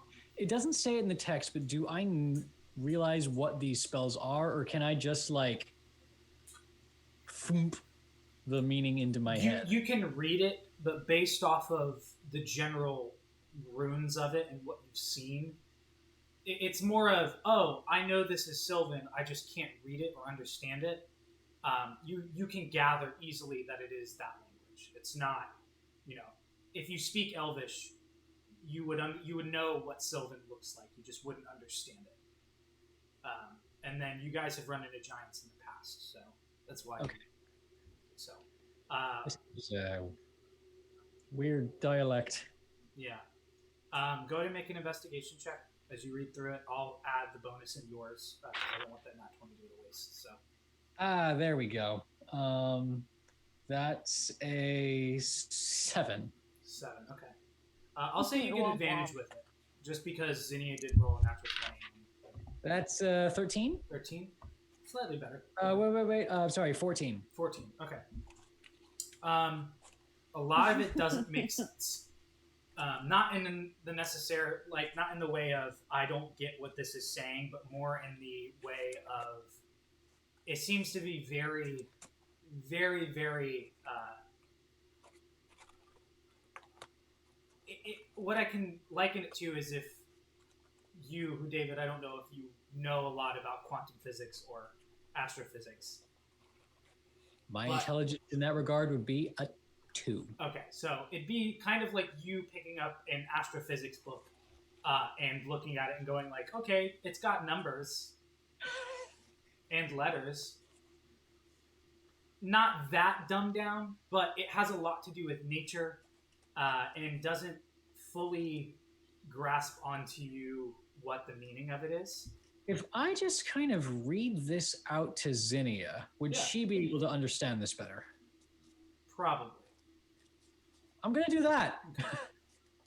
This lasts for an hour. Yeah, so you read through it. I'll say... Is that not going to cast the... No, it's not scrolls. Never mind. No. I was comparing it in my head to spell scrolls. I'd say if you're going between the two of you, if you have the ability to, casting one more will get you through the entire book, just so you can get through it. But if you don't want to, you can skim. I'll do that. Okay. I'll use my first slot. So for the next 2 hours, you guys are kind of sitting there. Astra takes watch at the door and just lets you know if anything's going to pop up. The rest of you just kind of sit around and listen. You can get a short rest in if you'd like. But short rest, identify the one. Okay. It's odd. The nature of it, even though you use the spell, is unable to permeate whatever. No, not the spell. Just during a short rest, you can figure out what a thing is. You don't have to use a spell. Even with that, it's lost upon you. Okay. You gather it has some essence of. The aspect of it has to do with druidic things, just based on the way that it's shaped and how it works. You're not quite sure what it can do or what it does. It is alien to you and not something that you are completely aware of. As you read through, though, and Kyron, you listen, or you can go and flit about the house if you'd like to. I can just do whatever. I might flit around the house for a bit. I'll read, listen. There are tools to make things. If you wanted to make a healing potion, you have the tools necessary. I mean, can I do that in an hour? Yeah. Depending on the roll, but you have 2 technically. Okay, so. I'll try and make one then. Did I ever get an answer on whether there were nearly complete sets of artisan's tools? Based off of your roll, there are. It seems to be. Because that roll was from a long time ago. As Kyron goes off, you do see that there seems to be an herbalist kit that's put together and just on a table, as well as the general makings of an alchemist kit and alchemist tools. stuff that is required to make potions, poisons, tinctures, things like that. I'm gonna nab both of those. What am I adding to this? I would say for this, make it a medicine check, technically. So Okay. Ooh, okay. That's a 27. 27, yeah. Easily within those 2 hours, you can make one. Make an investigation check since you are working. That's a 12. 12? Wait. Yes. Okay. You don't notice anything. Cool, great. Love that. As you two are reading through it together, Is it a regular healing potion? Yeah, it's just a regular. You didn't have enough time or material to make anything better than that. But you do make a viable working healing potion. As you guys are working through the book together, it goes through the story basically of whoever this entity is, not named. The journal doesn't have like a "this diary belongs to" at the front of it because it's only property of Hollow Bones. But it goes through the history of the town, how the Grove was a good place to be and was easy enough to traverse back into the town to gather the materials needed to keep the garden safe. Talks about how these creatures started to permeate through the grove and defile it with the natural essence of themselves. And then talks about a relation starting between the two of them and realizing that whoever this individual is writes specifically, if I can extend my life, I can care for these plants longer, I can find more things out, and I can learn new things. And it goes through a talk of just the basics of a ritual coming up, something of, I don't know how it's going to work because of what I am, but if they can change me into what they are, and that can mix, maybe we can find something that works for the both of us. I think that. Talks a little bit afterwards of how the pain was racking, and there's a, based off of the dates that are written down, there's a long period of time before the next one, and then there's another one that finally comes up and it says, you know, it seems to have been successful. We'll see how long this lasts. Talks about the death of the family who lives in the mansion, the safety of the group, and the growing numbers of individuals of their kind that come in. You begin to get further into it, and one of the conversations that catches your attention, just because of the general nature of your blood curse, is the curing of vampirism. And it talks about what aspects are required for it, and there are ideas that have come up throughout time of how things like that can be cured, specifically through the use of celestial blood, including but not limited to unicorn blood. Is a very common one. It's believed that certain attributes of the upper planes could possibly purge the soul of undeath, but it wasn't quite positive. You then catch a note of a little bit past as it goes on, working with plants and the celestial blood, having pulled a smaller celestial into her abode and slain it, seems to talk of some plant life that grew from it as a whole. Talks about that there was a select number of plants or flowers attributed to it, and while she, or this entity, used it to its fullest extent, tried to regrow it, and seemingly could not.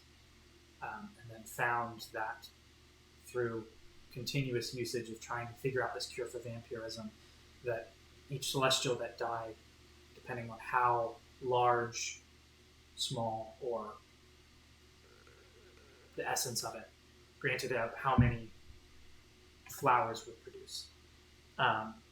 Talks about writing it in a book that they are working on that has to deal with exotic plants, because knowledge is knowledge that should be shared, even if necessarily it talks about how this entity may not like people in general.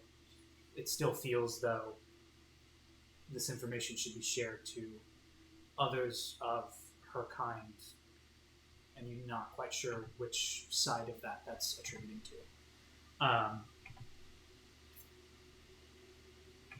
You read into it a little bit more, and there seems to be some conversation about someone who came asking about the flower decades ago. And the conversation was had, and that was pretty much the end of it. There wasn't much mention of it after that. As it continues on, the flower more and more comes up as a viable option to cleansing the soul of many things.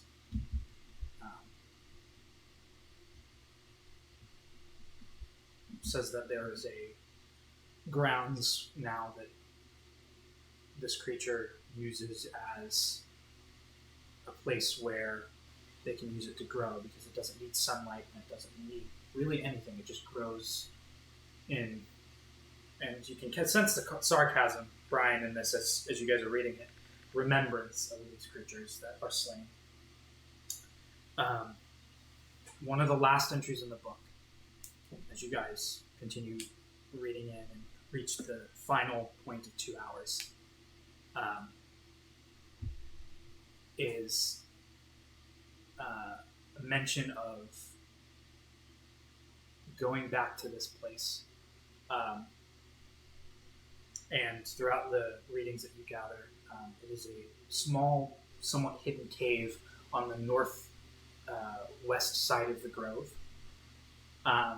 that descends down a bit, and she has created an extra space where she can work on things without the prying eyes of those who poke and prod at her for some kind of answer or creation to help cure this disease that some people have or were afflicted by that did not want to be.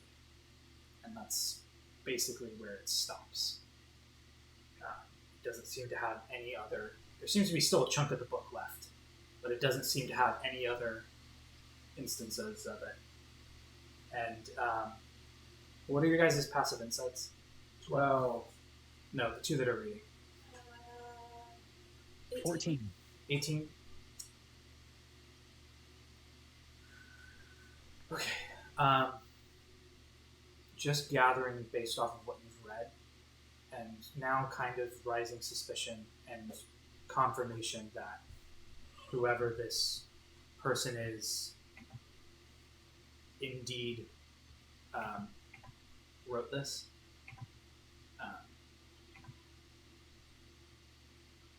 If they left to go there, and this has been a state, they're in the state that it was when you arrived, they probably haven't come back. You're not sure what that means.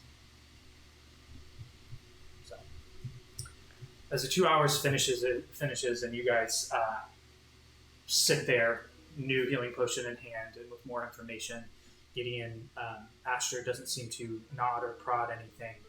Seems to just kind of be sitting at the door, holding his amulet. Some sorrow as Fenris is not with him. What do you guys do? I mean, I want to figure out what this wand does, but like I don't know if I'm feeling that chaotic right now. So wait, it's not even here? well, it's in the grove. Right, well, it's... It's not in the hut. Yeah, it's not here. I was hoping we could just How large is have the it and grove? Like, leave. is it? It's a decent size. I mean, it's think like a cave that has its top bisected off that Right. opens up. I mean, it's I mean, it's probably half a mile in diameter, if that. It's decently. I mean, it's a rather large grove, but trying to decide if it's worth it for us to take a long rest here while we're kind of in a. I think we might actually be safe here, considering that the the the uh, the people out there haven't touched this place. Yeah. Yes, as long as we're, quiet and don't make a fuss. Yeah. I'm just hoping they're still celebrating or doing whatever they're doing by the time we get ready to make our little walk over and find this. I can lock the door. Well, yeah. I mean, we're still gonna have. My thing is, we're gonna have to go out into this grove. Should we do it now while they're distracted, or should we? Kyron, make a religion check for me.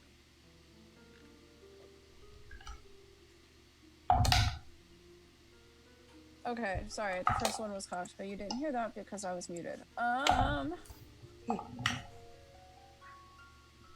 Hold on while I find my religion. Oh, it's down here. 18. 18. Yes. You have an approximate knowledge of vampires. You've heard of them. You've read about I them. have an approximate knowledge of vampires. You know that they are unable to enter an abode without first being invited in. Oh, yeah, they can't come into a place without being invited in, so I'm gonna assume that they were not invited in here. That's probably why they're, partying elsewhere. Then we're fine. Then we can hunker down, make sure that whenever we have to come at this place, that we're all just ready to go. Right? I mean, yeah, I don't see why not. I mean, I guess Zinnia does have a point. It's either we take the time and rest up now and come at this full force, or we try to go while they might be distracted and...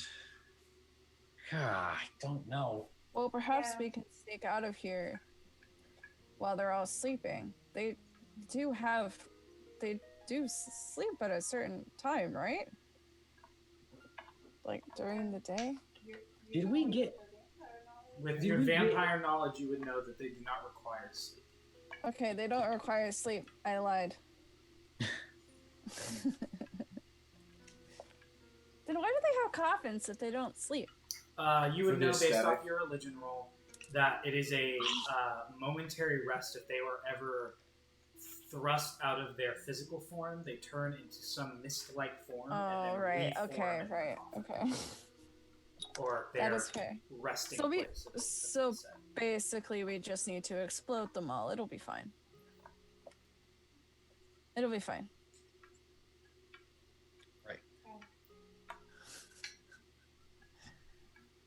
I mean, I mean- it's up to y'all. I want to do a big nap. I want to do a I'm big gonna nap sleep. too. I would I wanna say, do the sleep.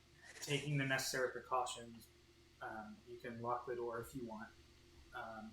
Ashton will sleep up near the door. The Just bed's in big case. enough for all of you to comfortably lay in. Smells a little weird, but if you want to lay in it, you can. I'm definitely going to. Okay. Are you guys doing any other precautions while you're in here, or are you just locking the door and hoping for the best? I mean, I'll take a watch. Okay. Typical thing, brass spell spider over... The door. Are there any windows? Are there any other openings? Yeah, there's a couple windows. I'll do one of the windows, actually. Okay. So you let it make its web over the window, and Kyron, you said you're going to take a watch. Yeah. And in the morning, when we wake up, I will take my spider and put it back into my inventory. Yeah, I got you. Okay. Go ahead and make a perception check for me. As you guys attempt to bed down in this area.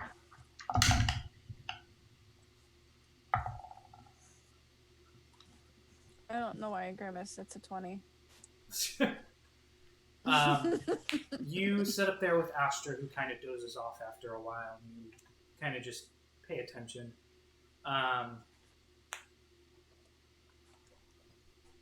The soft sounds of music are still coming from the household.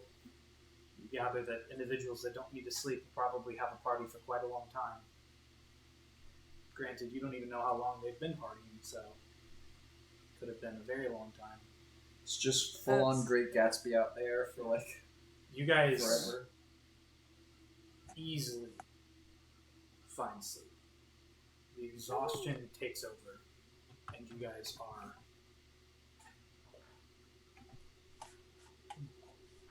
by the time you wake up, you're not sure how much time has passed, just because of how tired you are. Kyron, you even doze off at the door and forget to wake anyone else up. The alarm does not go off.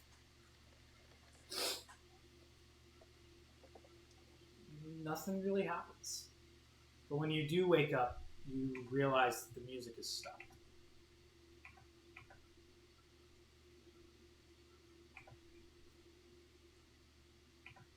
It's Fair. very quiet. But you all do get a long rest. It's the first long rest we've had since people's hit points got taken down. That goes away, right? Yes, your hit point maximum goes back to full. So that's Rook. I know David has that. David's is the most drastic. Yeah, mine just did it all. From 35 to 67. You gather the spider, and you guys can make your way towards the cave that you are looking for if you would like. Are you going? Stealthily, please. Oh Okay. yeah, before we even step out the door, pass without trace. Pass That without is trace is passed. You Very stealthily. cast it, and you all slowly walk out. Go ahead and make stealth checks for me. Is it 29? Also 21.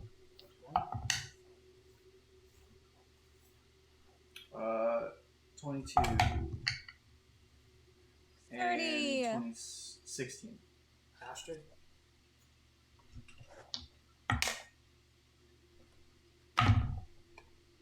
That's 2 nat ones. This one's cocked, but it's still Can we enough. leave him behind? Can he stay in the hut? Yeah, can we just leave him forever? Sorry, Ben, you're not playing with us anymore. You were not stealthy enough. I'm so tired. I'm like, stealthily. Roll horribly on this. Stealthily. As you guys walk out and begin slowly moving forward, Astra's being actually quite quiet. And you get a decent way, not quite sure what you're looking for. And as all of you start to just kind of like look around at each other trying to figure out, you hear a large as Astra is tripped over a root and his armor has very loudly playing together. You guys stay Lovely. quiet for a second.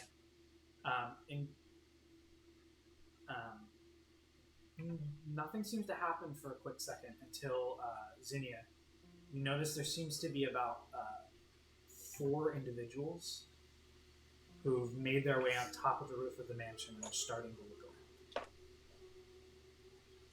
Okay, stealthy. Okay, I'm going to really, really quick and really quietly just get myself over to Ashter and then touch him and then invisible. Okay. And I'm going to do it for myself as well. Okay, go ahead and make a...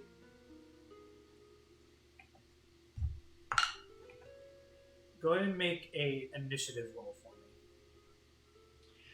me. Okay. That's... Ooh, yes! That is a 26. Oh yeah, easily enough. You move forward, and as you are looking up at them and they're scanning the opposite side of the grove and then start to turn around because that sound did echo through the grove. They start to scan towards you, and right as you get to Astor, you click and touch him, and he goes invisible, and you just hold him down for a second, and you also disappear. And you notice this as well as you, Brian, because you both have good passive perceptions. They scan over that area and then continue to turn around and scan the rest. And then walk back inside. You do hear what sounds to be louder conversations going on, and how much time you have before there are people who start to enter the grove. You're not quite sure, but for the moment, you guys are quiet and moving forward. Okay, let's go. Using those same stealth checks, obviously minus Astra, because she's not a one anymore. You guys continue walking forward. Both of you still invisible for the next, 10 minutes? Invisibility is, I believe, an hour. Okay. Check that. Yeah. Well, either way, you guys are invisible. Cool. It's 1 hour. 1 hour, okay. You guys are invisible for the time being. Zinnia and anyone who would like to, or you can get advantage, or another person can look as well. Make an investigation check to try and find this cave. I'll look Also, as well. I am just holding this bastard's hand. He's not getting out of my sight. Okay.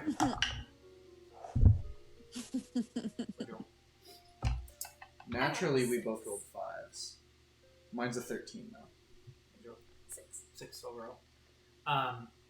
You're having a hard time finding it. It is dark in this area because of the natural form of the cave, or the grotto. And you turn around and notice that there are what look to be about 12 individuals currently scattering throughout the grove, looking in various general directions, and a couple of them are heading towards the direction that you guys are currently. Okay. Go ahead and make another investigation check. No help this time. Just That's a 10. 10. You're narrowing it down a little bit more, but the creatures are starting to. You can now see they're very humanoid in look and appearance, and they're starting to permeate and move through. You see some of them are lifting up rocks quickly and kind of like going in for something and then letting them go. But they are getting quite close. Can I real quick cast Immune with Nature and find this little grotto? Yeah. Go ahead and everyone go ahead and roll. It takes stealth a check casting for me time of again. 1 You minute. still have Oh, yeah. pass without a trace. Would But they have 1 minute for me to do it, or will they? Is that roll a stealth check and we'll see. You it's still have pass without trace. 22? Is that advantage? Yes, because you guys are. So Asher will just be a straight roll. All right.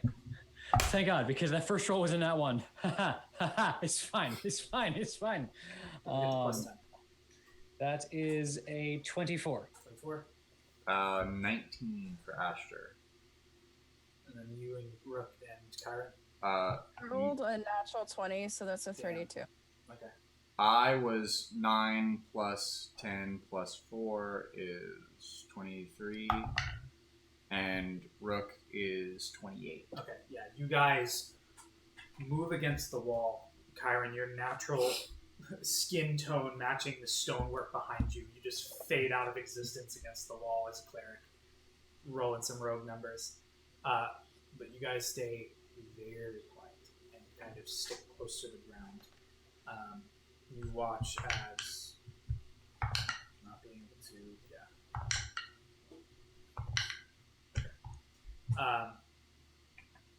you watch as they come probably within 40 feet of you. You guys kind of hold your breath for a second. But you're still going to cast the spell. You're still going to cast the spell. What are the components of it? Verbal somatic. Okay. With that stealth check, I'll say, you quietly kind of dig your hands in the ground and do the motion, not making too much noise, as the creatures are scanning the general area. Can't seem to see anything. As they're still looking, you get the spell off, and you have an essence of this. It is very dark, like I said, but you still have some semblance of an attachment. But you ask where the cave is. Yeah. I would like to ask if there's. Okay. So I can ask for 3 things, right? Mhm. I'm gonna ask because I can ask where prevalent plants are. Would I be able to ask if there's like a certain vibe that I'm getting of live plants since everything else is pretty much dead? Yeah. There's a very large. Do you want to ask that first, or you want to ask where the cave is? Either way.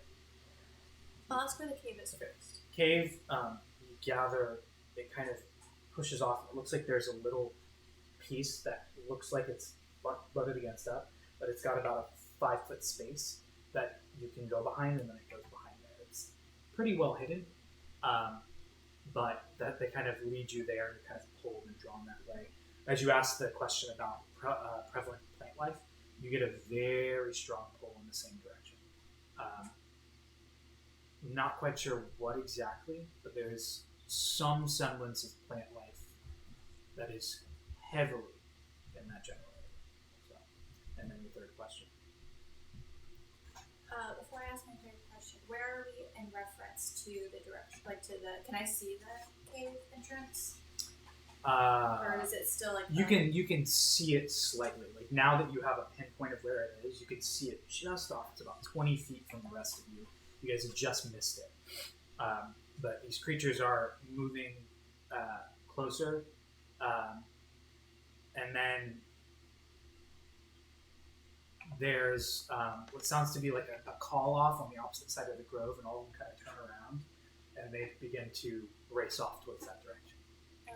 So all of you kind of release the breath, and you can lead into the tunnel if you like. You guys slowly stealth your way into this tunnel and down. It is dark as well, as there is no natural light now visibly in this area. But you do begin to walk down. It's at this point, after about 5 minutes of you guys walking into this tunnel, it is at a steady decline. You hear a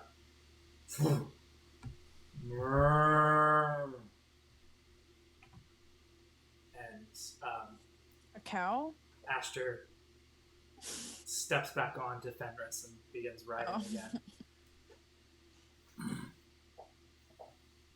And you guys continue down. Are you doing anything about the lights, or are you guys just going for it? As in dim the lights? Because There are no lights in here. This is a dark tunnel. Well, I have dark vision, so that's Oh. somebody else's choice. Yeah, I also have dark vision, so. I have dark vision. Yes, What? most of you have dark I think vision. we all do except for I do have dark.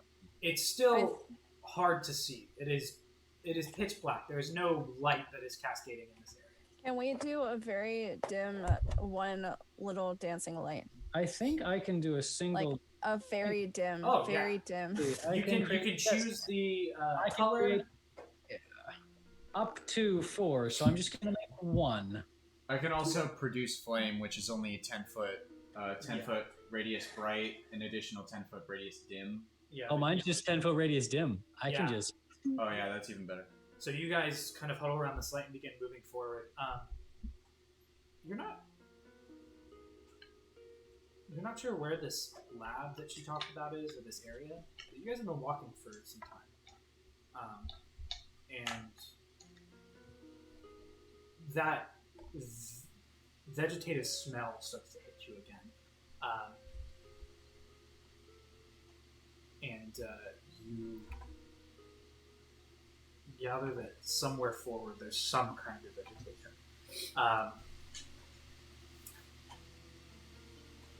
As you guys move further into it, you do find, as the dancing light kind of cascades ahead of you, it does open a bit into a larger, more stable, flat area that looks like it's been carved out. There are tables littered with tools that you can see in the general area. What looks to be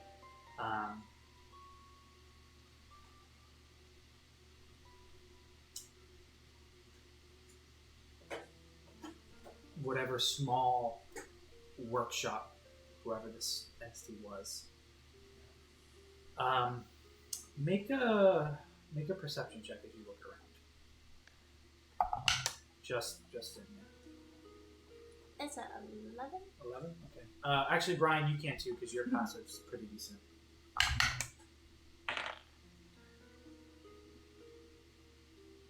That is. What's my.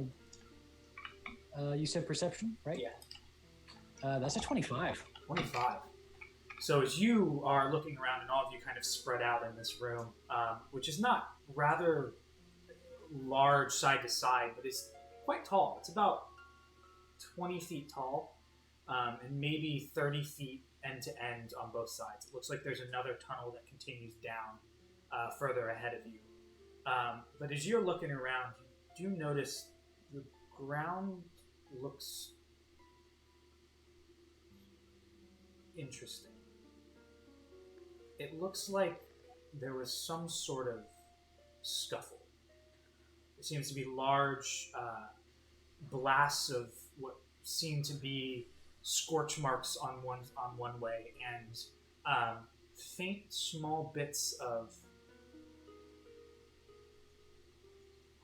You're not really sure what they are. They're just like very tiny, spongy dots that like litter the floor in various different areas.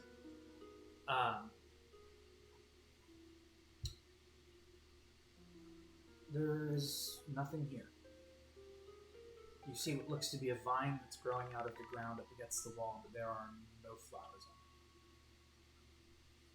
on it. And Brian, as you kind of follow the scuffle, you see what looks to be drag marks that are dragging towards the other side of the tunnel down further. And while you don't instinctually walk towards it, while you are following it just to see where it went, your light kind of follows along with you and cascades that dim light just far enough into the tunnel to where you see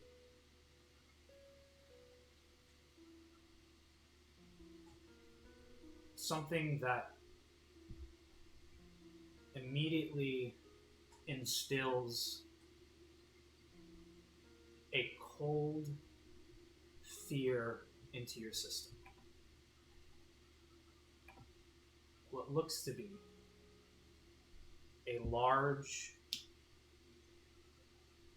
floating spherical creature with tendrils coming out of the head and just floating around, and one large seeming eye in front of you. You sit there and the words escape you. And that's where we'll pick up next week. I hate you. Lovely.